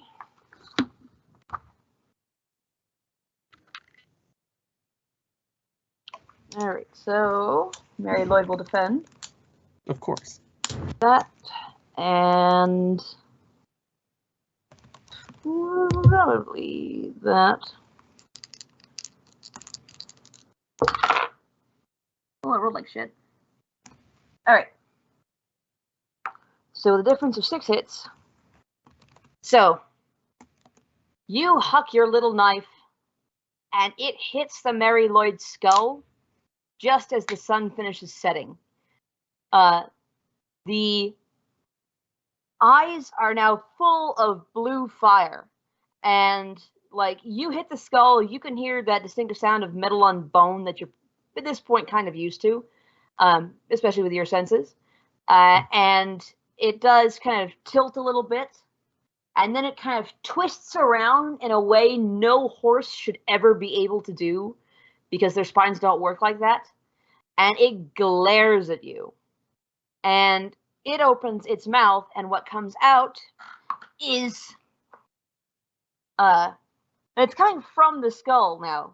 It's like if a horse's neigh were mixed in with a bunch of white noise and also had like almost but not quite mosquito tone screeches applied to it. And congratulations, you just started combat.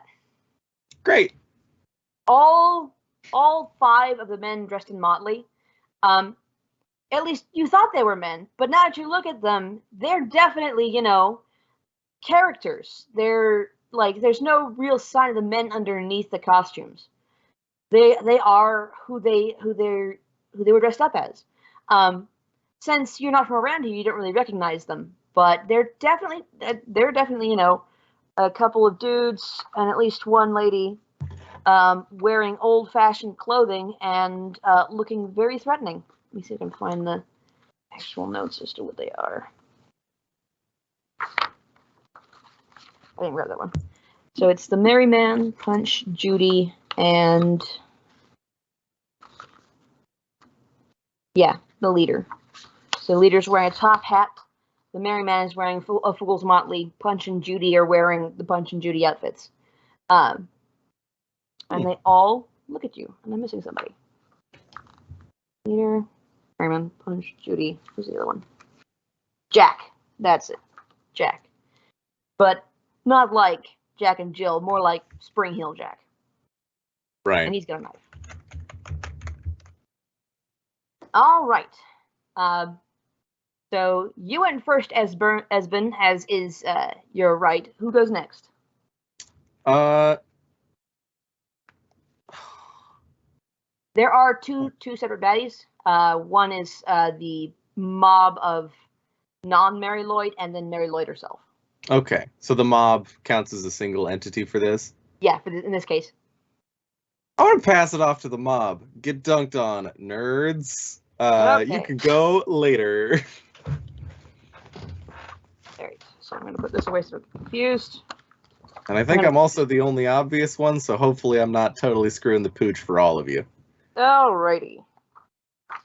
We'll find out, I suppose. So the mob turns to you all at once, and they see you, and they move as one, and it's hard to say that they're actually walking. It's almost like they're puppets on strings being dragged. Like there's something jerky and natural, but also extremely smooth about the way they move.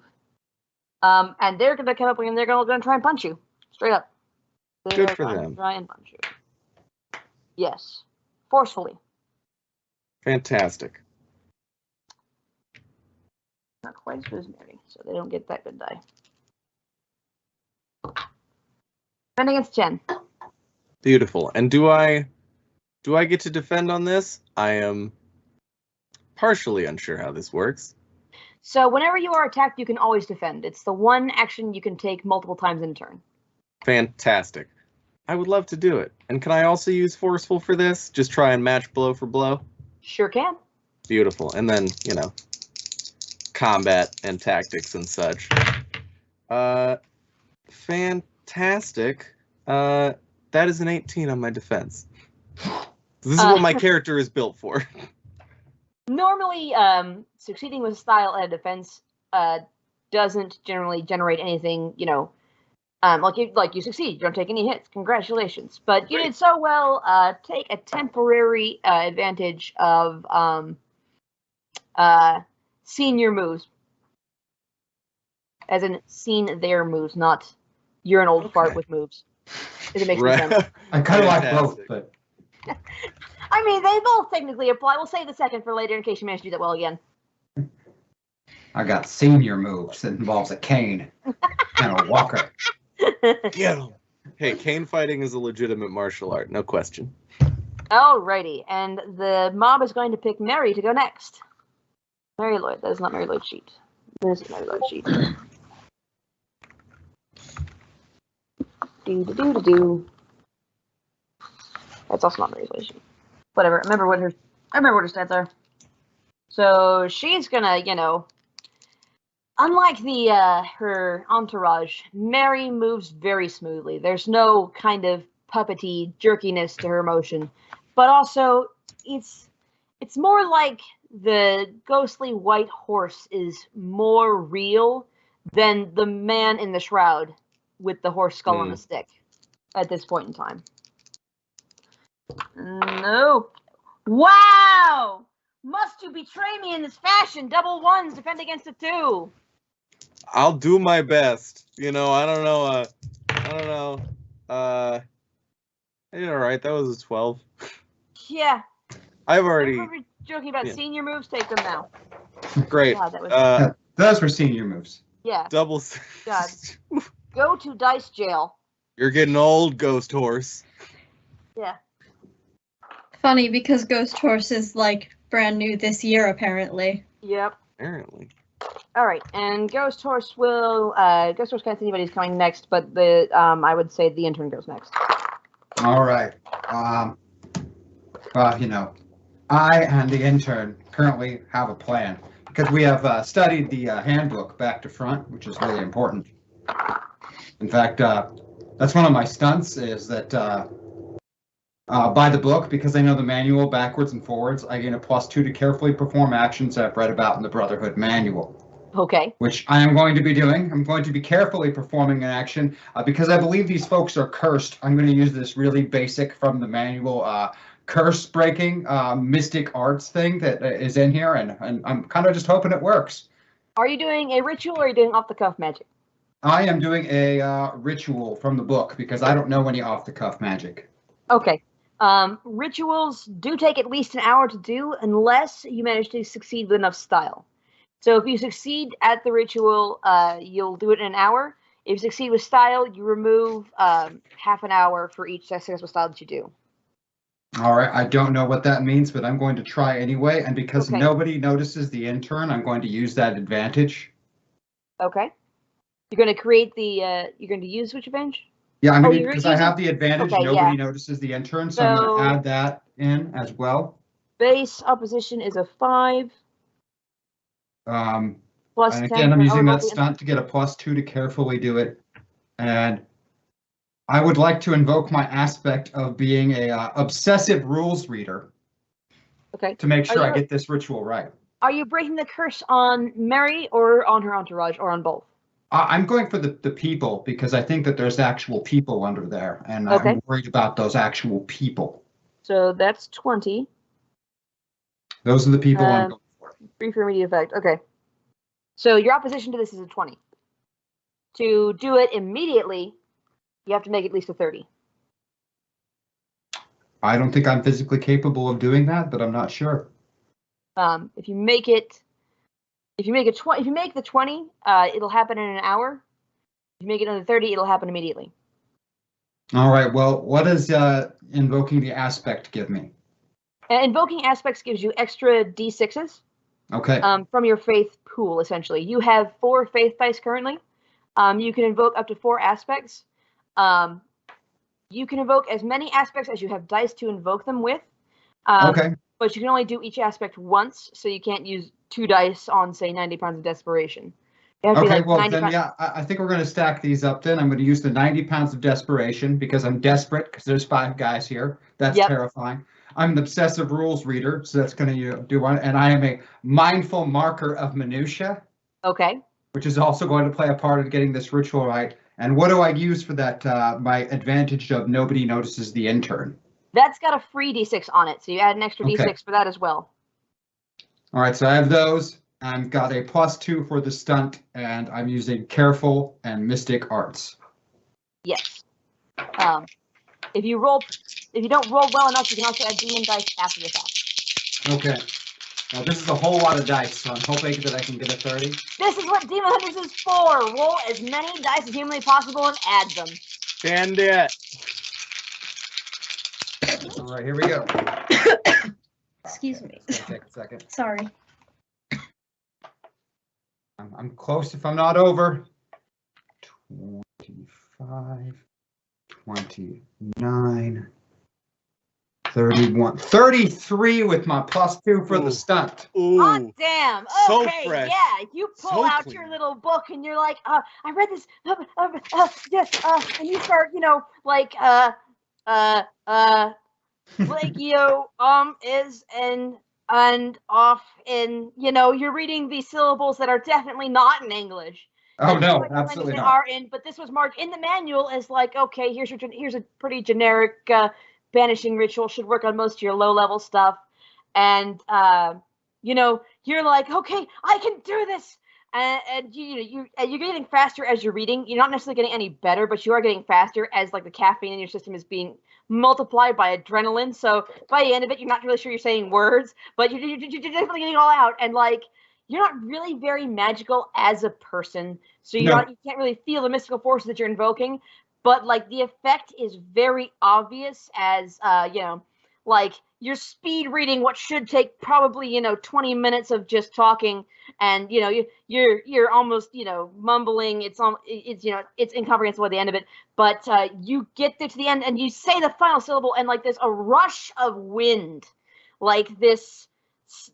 Like there's no windows or doors open. You didn't leave the front door open either, but there's definitely a rush of wind like coming through this this house, and like it's hurricane force winds just blowing to beat the band, and none of your compatriots stagger, although you can see their clothes kind of fluttering in the breeze, but the 5 men, the 5 entourage, all stagger back like they're being shoved, and they're what, and they're blowing, and like so it's blowing super hard on them, and then as it's blowing, their costumes tear away, and there's 5 extremely confused Welshmen standing where the entourage was. Like these are very clearly just dudes, although 1 or 2 of them do have dried blood on their faces, which is a little weird, and one of them leans over and begins vomiting. So yeah, they're what's going on? Congratulations, you did a shit ton of magic that most people can't even do, and you did it super fast. Like you had so much caffeine, you could definitely do this, and you did it. Congratulations. Who's going next? I think the Cypher is the last one to go. Yeah, I think I'm gonna pick the Cypher to go. All right. I'm gonna look at Stefan and be like, we are putting you in magic courses when we get back. Suddenly convinced that you are not in fact going to die. And don't get too convinced. Perhaps hopeful, if a cipher can be such a thing. And I am going to use my clever cipherness and the eyes in the back of my head to try to figure out what exactly is animating this creepy horse thing, and see if I can't convey information to the rest of my party. So I'm going to create an advantage for someone else to use against this thing, because I am not built for fighting. Alrighty. You're trying to create an advantage carefully or cleverly? Cleverly. Cleverly, okay. And you have any stunts or anything for that? Yeah. Okay. I am connected to the Brotherhood database, so I get a +2 when I cleverly create information-based advantages for myself or my chapter. Alrighty, sounds good. And I'm invoking my discipline of eyes in the back of my head, because I have all of the sensors, so I can see magic sometimes, right? If I'm turning on those things. I mean, sometimes the bugs get in your way, but... Yeah, well, hoping that this moment is not one of those moments. Ooh, and I rolled well. Now I have to do math. That is kind of the That's a 21. You rolled what? A 21. Okay. So you're looking at the horse, and you've been around the bend a couple times. You've had yourself modified by more people than are probably safe to work on one cipher. But you've got some aftermarket modifications, definitely. And so, you twiddle your eyes around a little bit until you finally manage to get into the right spectrum. And oddly, Mary Lloyd, as a tradition, is generally described as a Christmas demon. But the spectrum you find the horse on is more spiritual than demonic.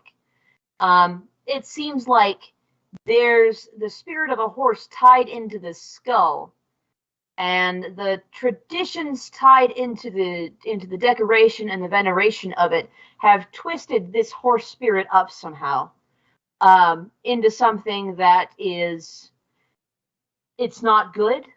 It's certainly not what it's supposed to be.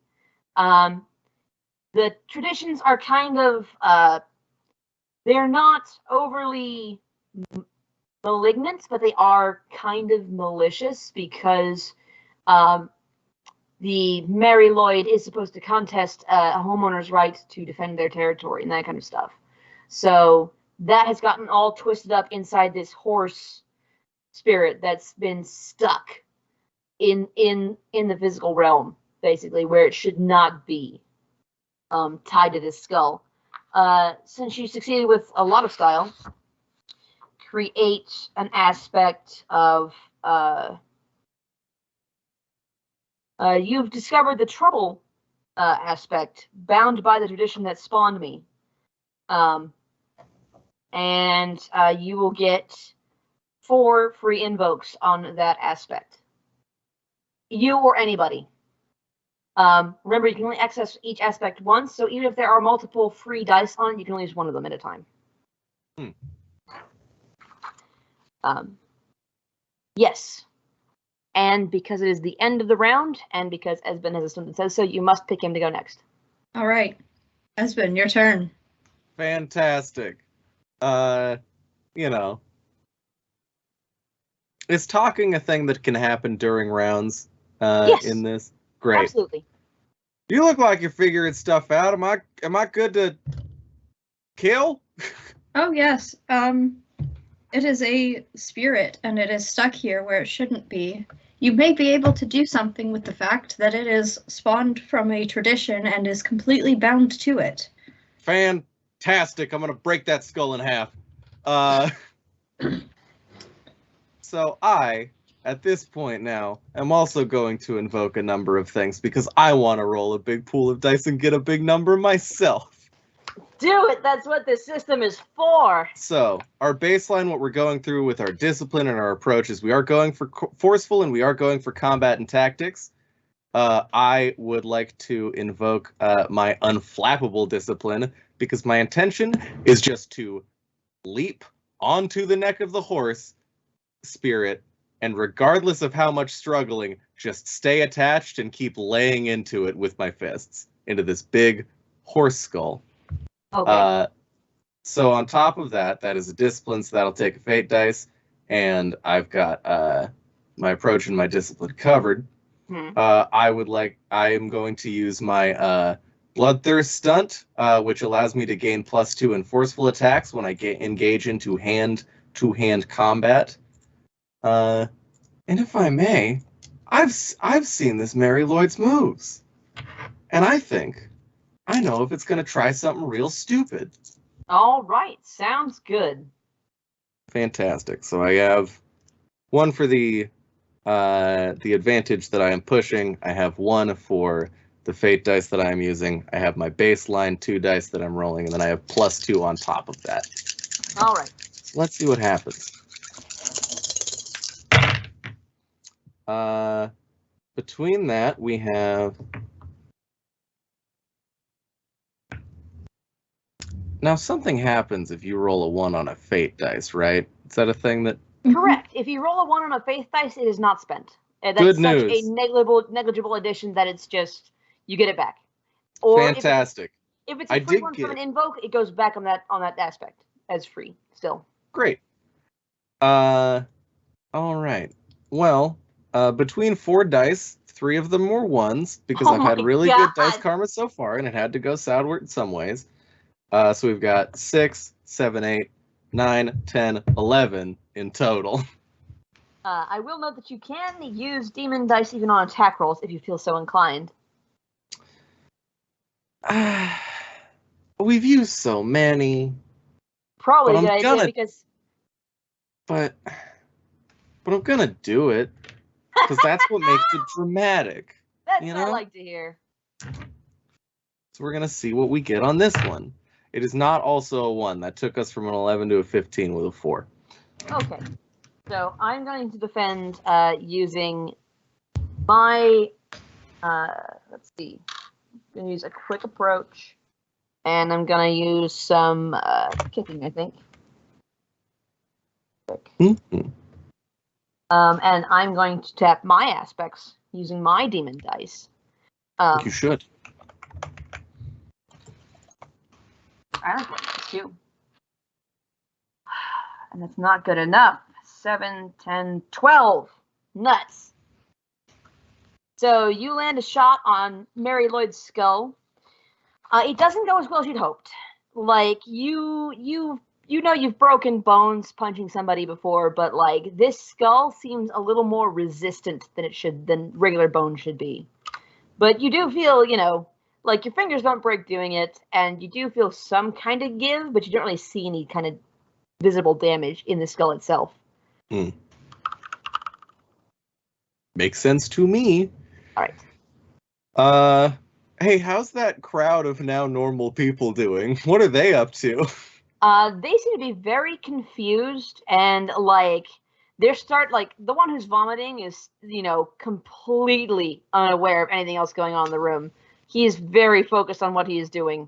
But the rest of them seem to be, backing away from the large demon horse. And, like, you're pretty sure some of them are cursing them in Welsh, but you don't know Welsh. So yeah, you couldn't say for sure. But you are also pretty sure that they are not, going to attack you at any point in the near future. That's great. I'm going to assume I can't give them the next turn, even though that wouldn't necessarily accomplish anything anyway. If you do, they'll just run away. Great. Let them run away. I think they deserve it. They've been through enough. They flee, and that will put it to the intern, I think. All right.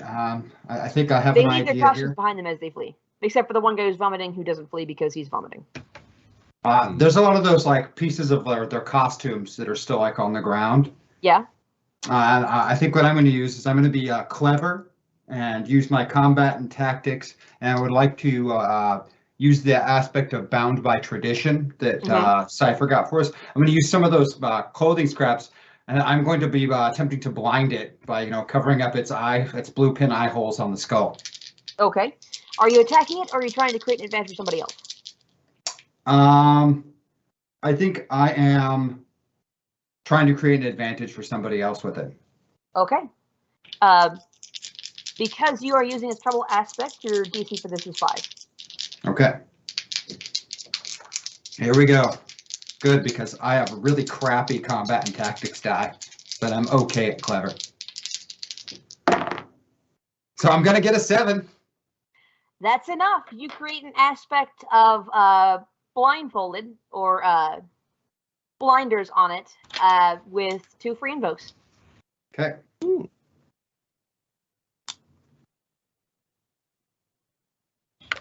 And that means I'm going to pass it to... Mary hasn't gone, and Dracus hasn't gone. I'm going to pass it to Mary first. I'm going to let Mary go and then have Dracus finish. All right. Mary is pissed that someone's on her back, so she's going to try and buck him off. Try some. And she is going to do so by forceful. Try to be forceful, and she's going to try and kick you off, I think. And she's going to access some of her aspects using a couple more demon dice, putting me down to I had 7. I've used 4. Leaves me 3. Okay. No, I had 9. I started with 3. Yes. Okay. So you used 1 out of 5. All right. So gonna use my disciplines of bit between the teeth and rapping, flapping, canaille horse.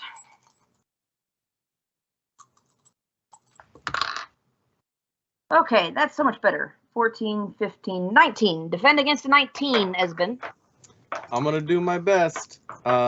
So can I invoke aspects more than once in a session? Yes, no, it's just per roll. You only do once per roll, essentially.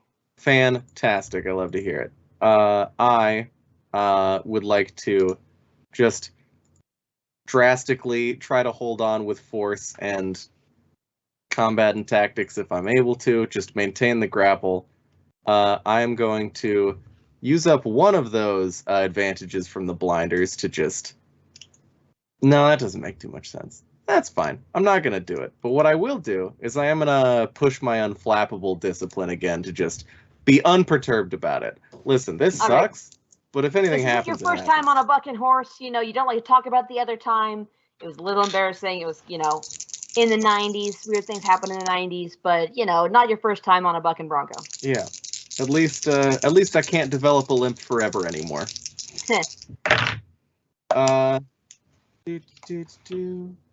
Somehow, that is a 20 even. Dang it.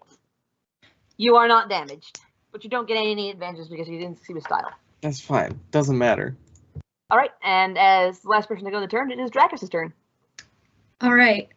I am going to attack it with poetry because it is found by tradition.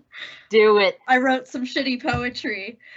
So I'm going to... It is the traditional way of keeping Mary out of your house. Yeah. That's how that happens. When Mary's just trying to get into a house, it's an epic rap battle to see if Mary will stay out of the house or Mary will get into the house. Yeah, so I'm going to use clever. May I use my fringe cipher because I know these things because I did the research earlier to look it up? I accept that. Okay. I'm going to use one of the invokes on Bound by the Tradition and one of the invokes on the blinder so that, because it can't see me, but it can hear me. Okay. Yep. I accept that. And I'm going to also invoke my discipline of Archive of Stupid Mistakes because I've seen shit like this before. And, you know, doing psychic damage, as it were, is better than me trying to charge in there and fight a horse. Sounds legit. So, there you go. Gonna yell at it. Mary Lude, you've been rude in breaking your tradition. Where went the sanctity of safety in the practice? And hopefully roll well. And now the math part. All right. 24.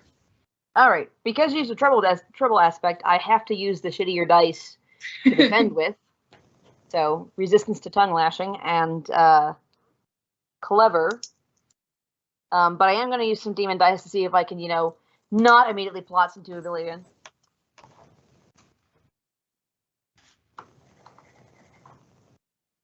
Oh boy. Okay, probably feels like a positive roll on that. Maybe a little better. So that's 6, 7, 9. For a total 9 against my hits. 24. Hmm. I do love that combat does not, in fact, have to be physical in Demon Hunters. So you spit your sick verse, and Mary actually kind of almost staggers, you would say, closer to the kitchen door. Like the horse's body actually flickers. The shroud almost starts glowing a little bit, like it's trying to be more merry and less horse. But it doesn't seem to be out of the fight just yet, and it definitely doesn't like the fact that Esben is still on its back. Its glowing horsey back. Esben, as the horse flickered, you did feel your support kind of like drop out from under you a couple times. It's a little weird. You're still on its back, but like that was very much a flicker in reality, kind of like, oh, maybe I won't have a back to sit on for very long if I, if that keeps happening. That's fine. You're fine. It's fine. All right, at the top of the turn, it must be Esben first because of his stunned. Indeed. It's all about me. That seems to have done affected more than me trying to wail on this. So Esben's smart enough to take the hint. I am going to, in an attempt as also a dead thing driven by honor, try and appeal to its worst nature and tell it to, I'm clamped on, I'm putting my head over by the ear. You and I are very different things. Presumably I'm swinging around very quickly. Listen, you and I are very, very different things, but at the end of the day, it's dead thing to dead thing, and I don't want to put you down. I think you should just take a little nap.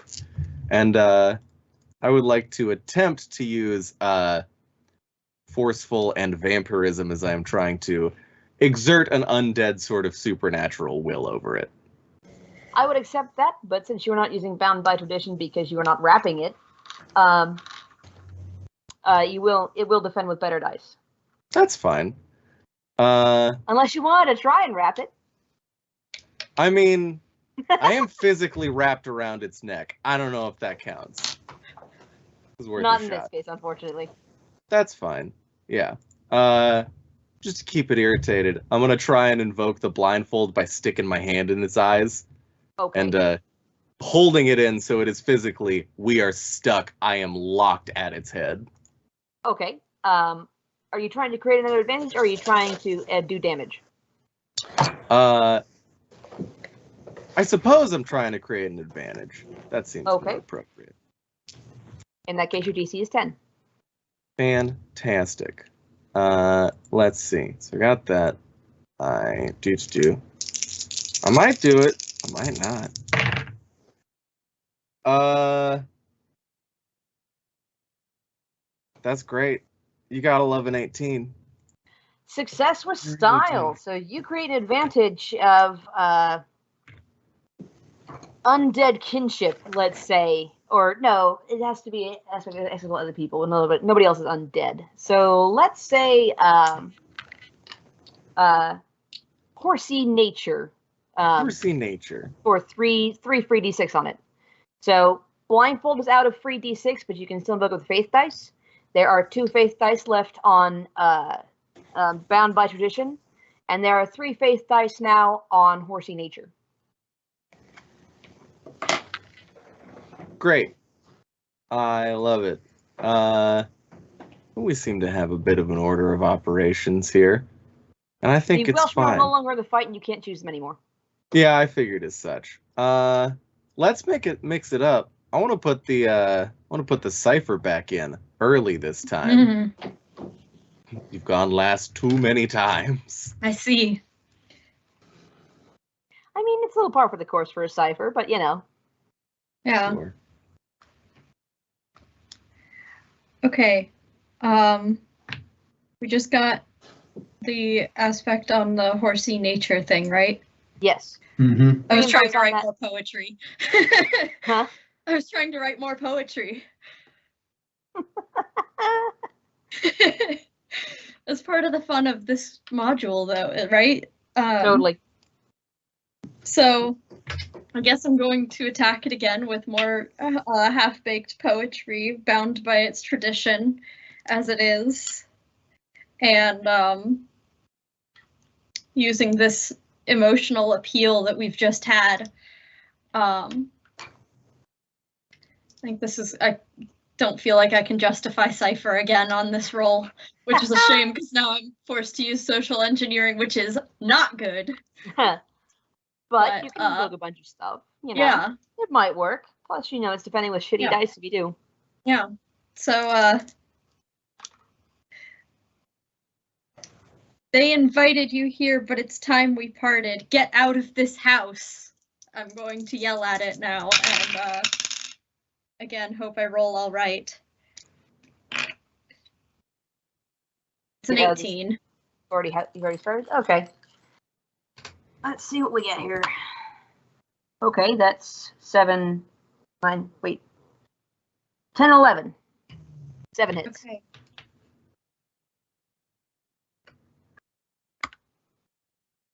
Let me check that. Yes, okay. Alrighty. So yeah, once again, you spit, I guess, hot slime as a verse. It wasn't. Yeah. I'm not gonna say that's fire. Listen, I am a cipher, and Yeah. I, Dracus, am writing very quickly with no revision time, so Fair. That's fair. I expect it to it's be not really bad. shitty poetry. But as you're spitting verse, once again, Mare staggers sideways, again closer to the door, so, like, once again, the horse flickers and camera's all blurry again. There it goes. No, whatevs. Anyway, so Mare like flickers once again, and like it's pretty close to the door now. It's only a couple feet away from the door.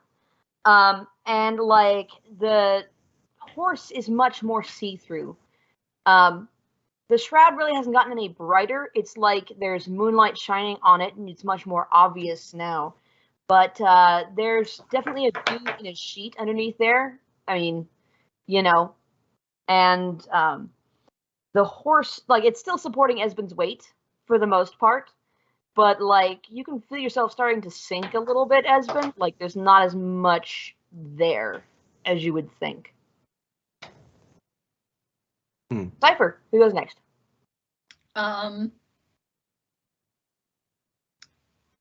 Let's let Stefan go. Okay.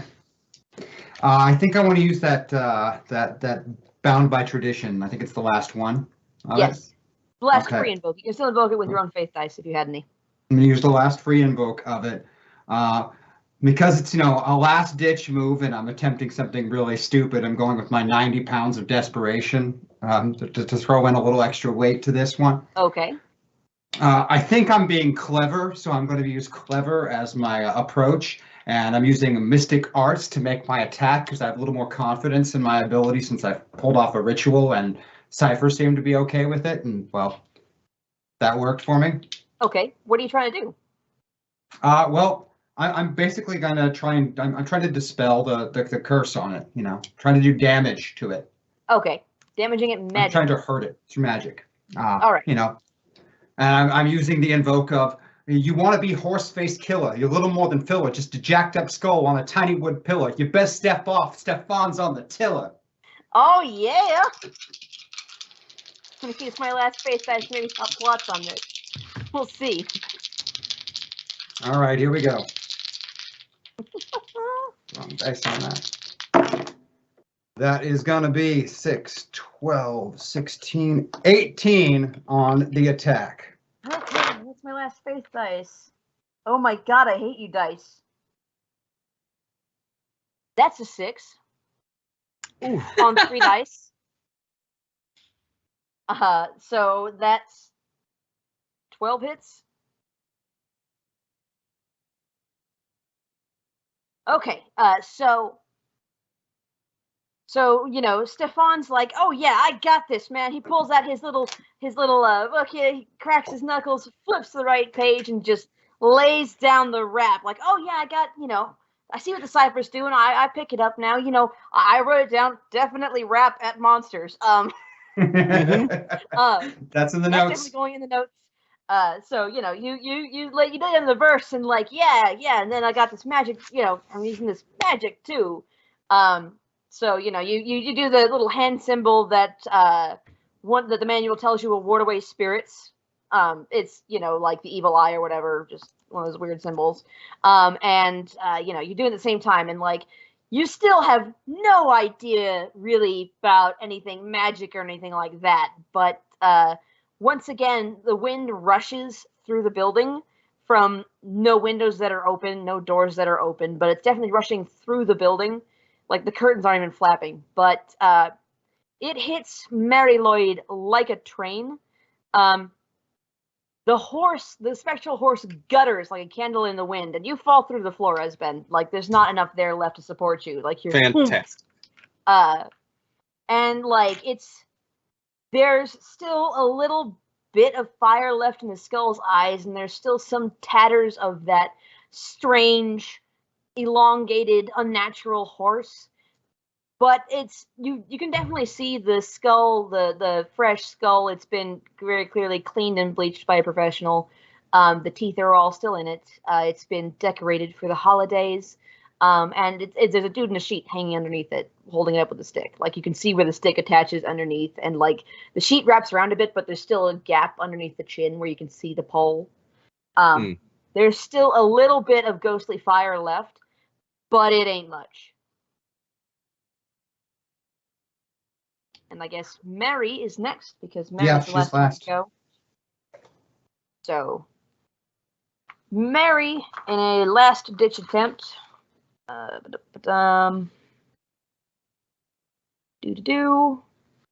am going to forcefully attack with Esben with my hooves, trying to kick him to death.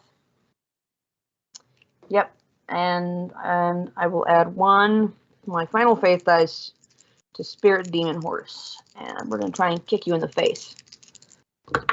So that is 7. Wow, okay. That's almost the highest I could roll on those 3 dice. So that's 10, 17, 23. Very nice. I'm not invoking nothing. I'm just gonna let this run through. I am gonna defend it, but okay. I'm just letting it run through. Yeah, that's a 9 on my defense. All right. Kicked in the face. That's fine. So that's like 15 hits? Yeah. I'm like, no, it's like, but it's still. Are you choosing to take 2 moderate conditions, a severe condition, or 3 mild conditions? I'm gonna take 2 moderate conditions. Okay, so you take a ghostly hoof straight in the teeth. Like you're pretty sure you lost some fangs over that one. And like it's not your first time losing teeth. You'll know that they'll grow back as soon as you get some fresh human blood in you. The sheep's blood is enough to keep it from taking your head off, because that was a hell of a kick. But you've got it definitely broke your nose. It's broken and loosened some of your teeth. You've lost some. You come up spitting blood and teeth. Well, not blood, but like teeth at least. Someone else. I'm vomiting up the sheep's blood from earlier. Yeah. You just plop. Oh, it's blood and it's teeth and it's on the floor, and it's your turn because you must go at the top of every round. Fantastic. I do also, for reference, I mean, I still took the full brunt of it. It's not as bad as it could be because I have the unkillable stunt to take extra situations. Right. But you're still gonna hurt in the morning. Yeah, this is gonna suck tomorrow, but that's fine. Unless you eat the intern, of course, but that's, I didn't say that. No, I'm starting to like the intern. I am going to intentionally roll worse dice because I think it'll be fun. I am going to push that horsey nature since we got a connection now. Okay. I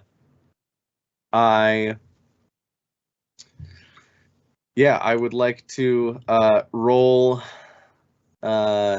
clever, which is not great for me, and I would like to attempt to roll vampirism since we've got that undead connection because I am trying to just ask it to rest because I can't, but it deserves to. Okay. Sounds good. Roll it. You just sit in your grave, horse. You deserve it. That is a 4 and a 3 and a 4 for a total of an 11. Okay. It's going to try and quickly resist that. With that. So the mouth on the horse skull opens up, and instead of screaming this time, a voice comes out. It's kind of overlaid because it's coming both from the horse skull and from about head height on a dude who's maybe 6'2". And it says, I'm a fine tall horse. You've come straight to the source. I'm going to beat your butt and you'll lose, of course. And it's going to defend with rapping. So that is also an 11. Meets it. No hits. All right. Had defend. That's the only way it could have defended. No, I mean, that makes sense. Intern, drop something else. I tried to be nice. It ain't gonna work.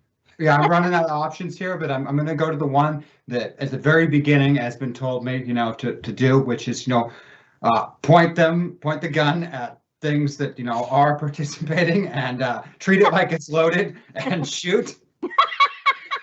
Damn right. And I'm going to shoot this horse skull with this gun that I have never fired. In fact, Stefan has never fired a gun in his life. Totally, yep. I'm going to request you try and use combat and tactics on that one. Yep, he's going to use combat and tactics, but I am going to be careful because of what he told me to do with it. Mm-hmm. Yep, getting that +2 on those instructions. Yep. There we go. That's going to be with the +2, 14, because I am really good at doing things carefully. Alrighty. Really crappy at doing things with combat and tactics, but great at doing them carefully. All right, I'm all out of demon dice, unfortunately. So, I'm just gonna drop that. Leave it drop right now. We made the DM run out of demon dice. Don't worry. This is a landmark in my demon hunter's career. I've done it before. Okay, there are some DMs who will just not use demon dice, but no, I'll use them, man. I have used them the entire time. I rolled a 13, and you rolled. So I beat you by 1. By 1. That's enough. That is enough. Because mild conditions took up to 5 hits, but it takes only 1 to trigger them. So you have, last mild condition on Mare. So yeah, your hands are still, you finally managed to get over the caffeine hump, so your hands are no longer shaking too badly. You're probably going to crash here in the next, 20 minutes or so. It's going to be bad.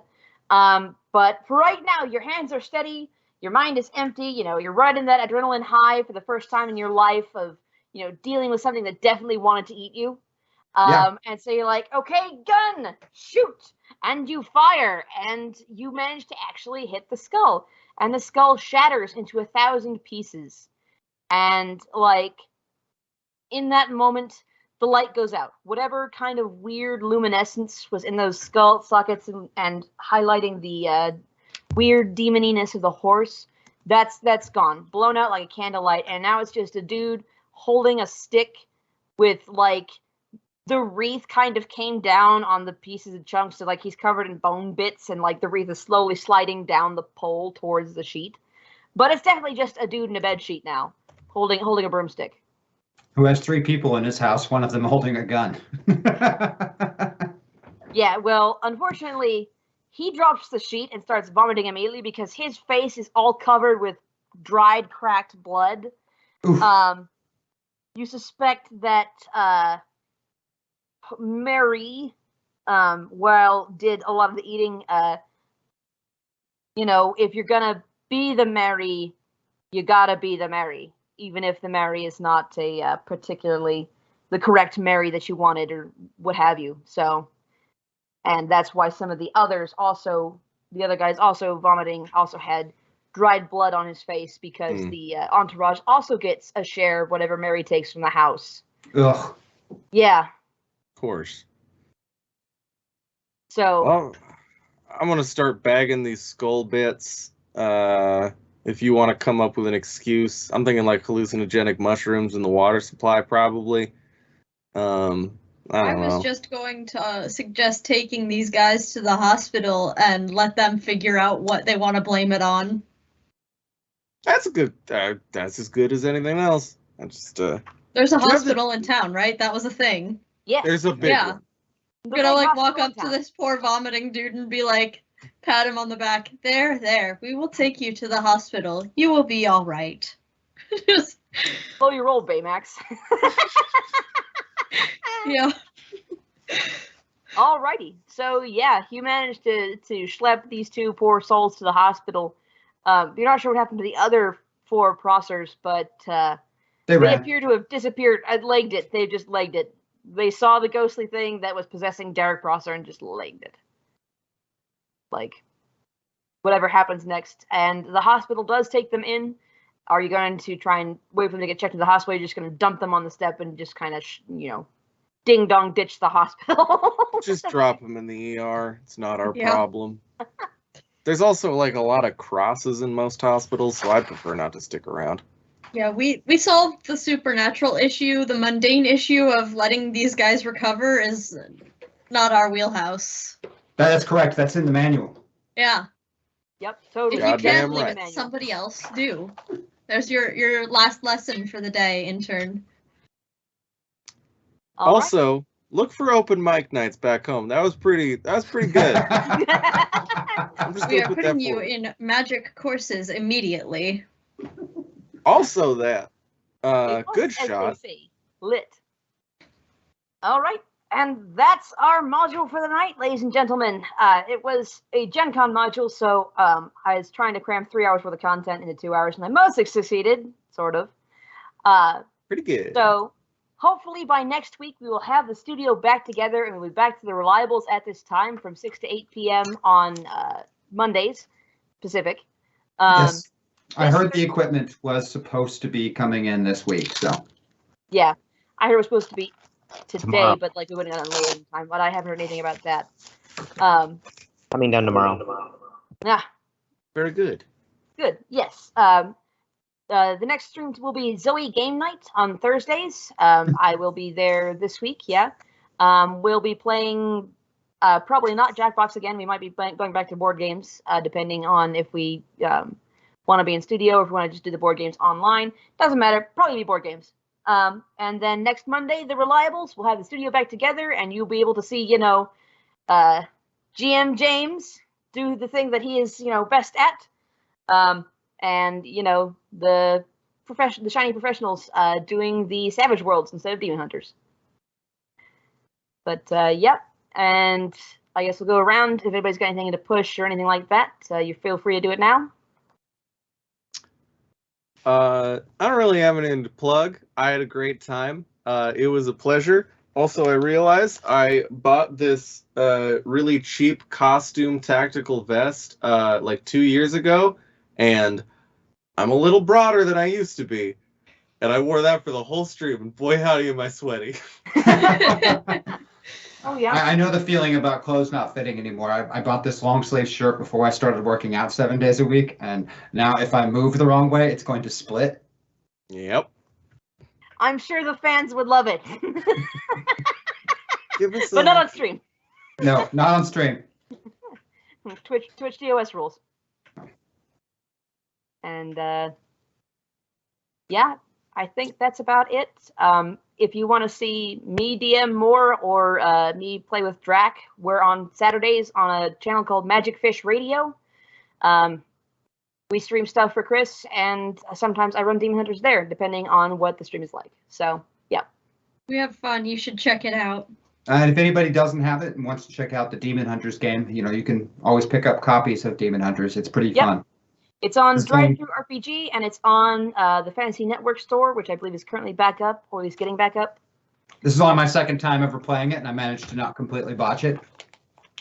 I think we did fine. I've never touched it before. It's quick to learn, quick to play. We did good. We actually didn't end up with civilian casualties, which I think is more than I can say when I play tested this module. Hey, Survive. good for us. Yeah. Alrighty then. I think. Yeah, I hope to see everybody Monday on Reliables, and everybody should check out the Zoe game nights, especially the ones that you can participate in. It is really great if you show up and participate. Yep, you can participate every night as long as you show up. You are welcome to join on the Discord or on the Twitch, and you can play with us. It's usually me, Mark, and Mads, and Lumiere, who is currently in chat, or at least he should be. We'll see. Nice eyebrows. Thank you. Sorry, I didn't know how long that was going to go, but I wanted to accentuate it. Fair. Alrighty, see you Thursday. Bye.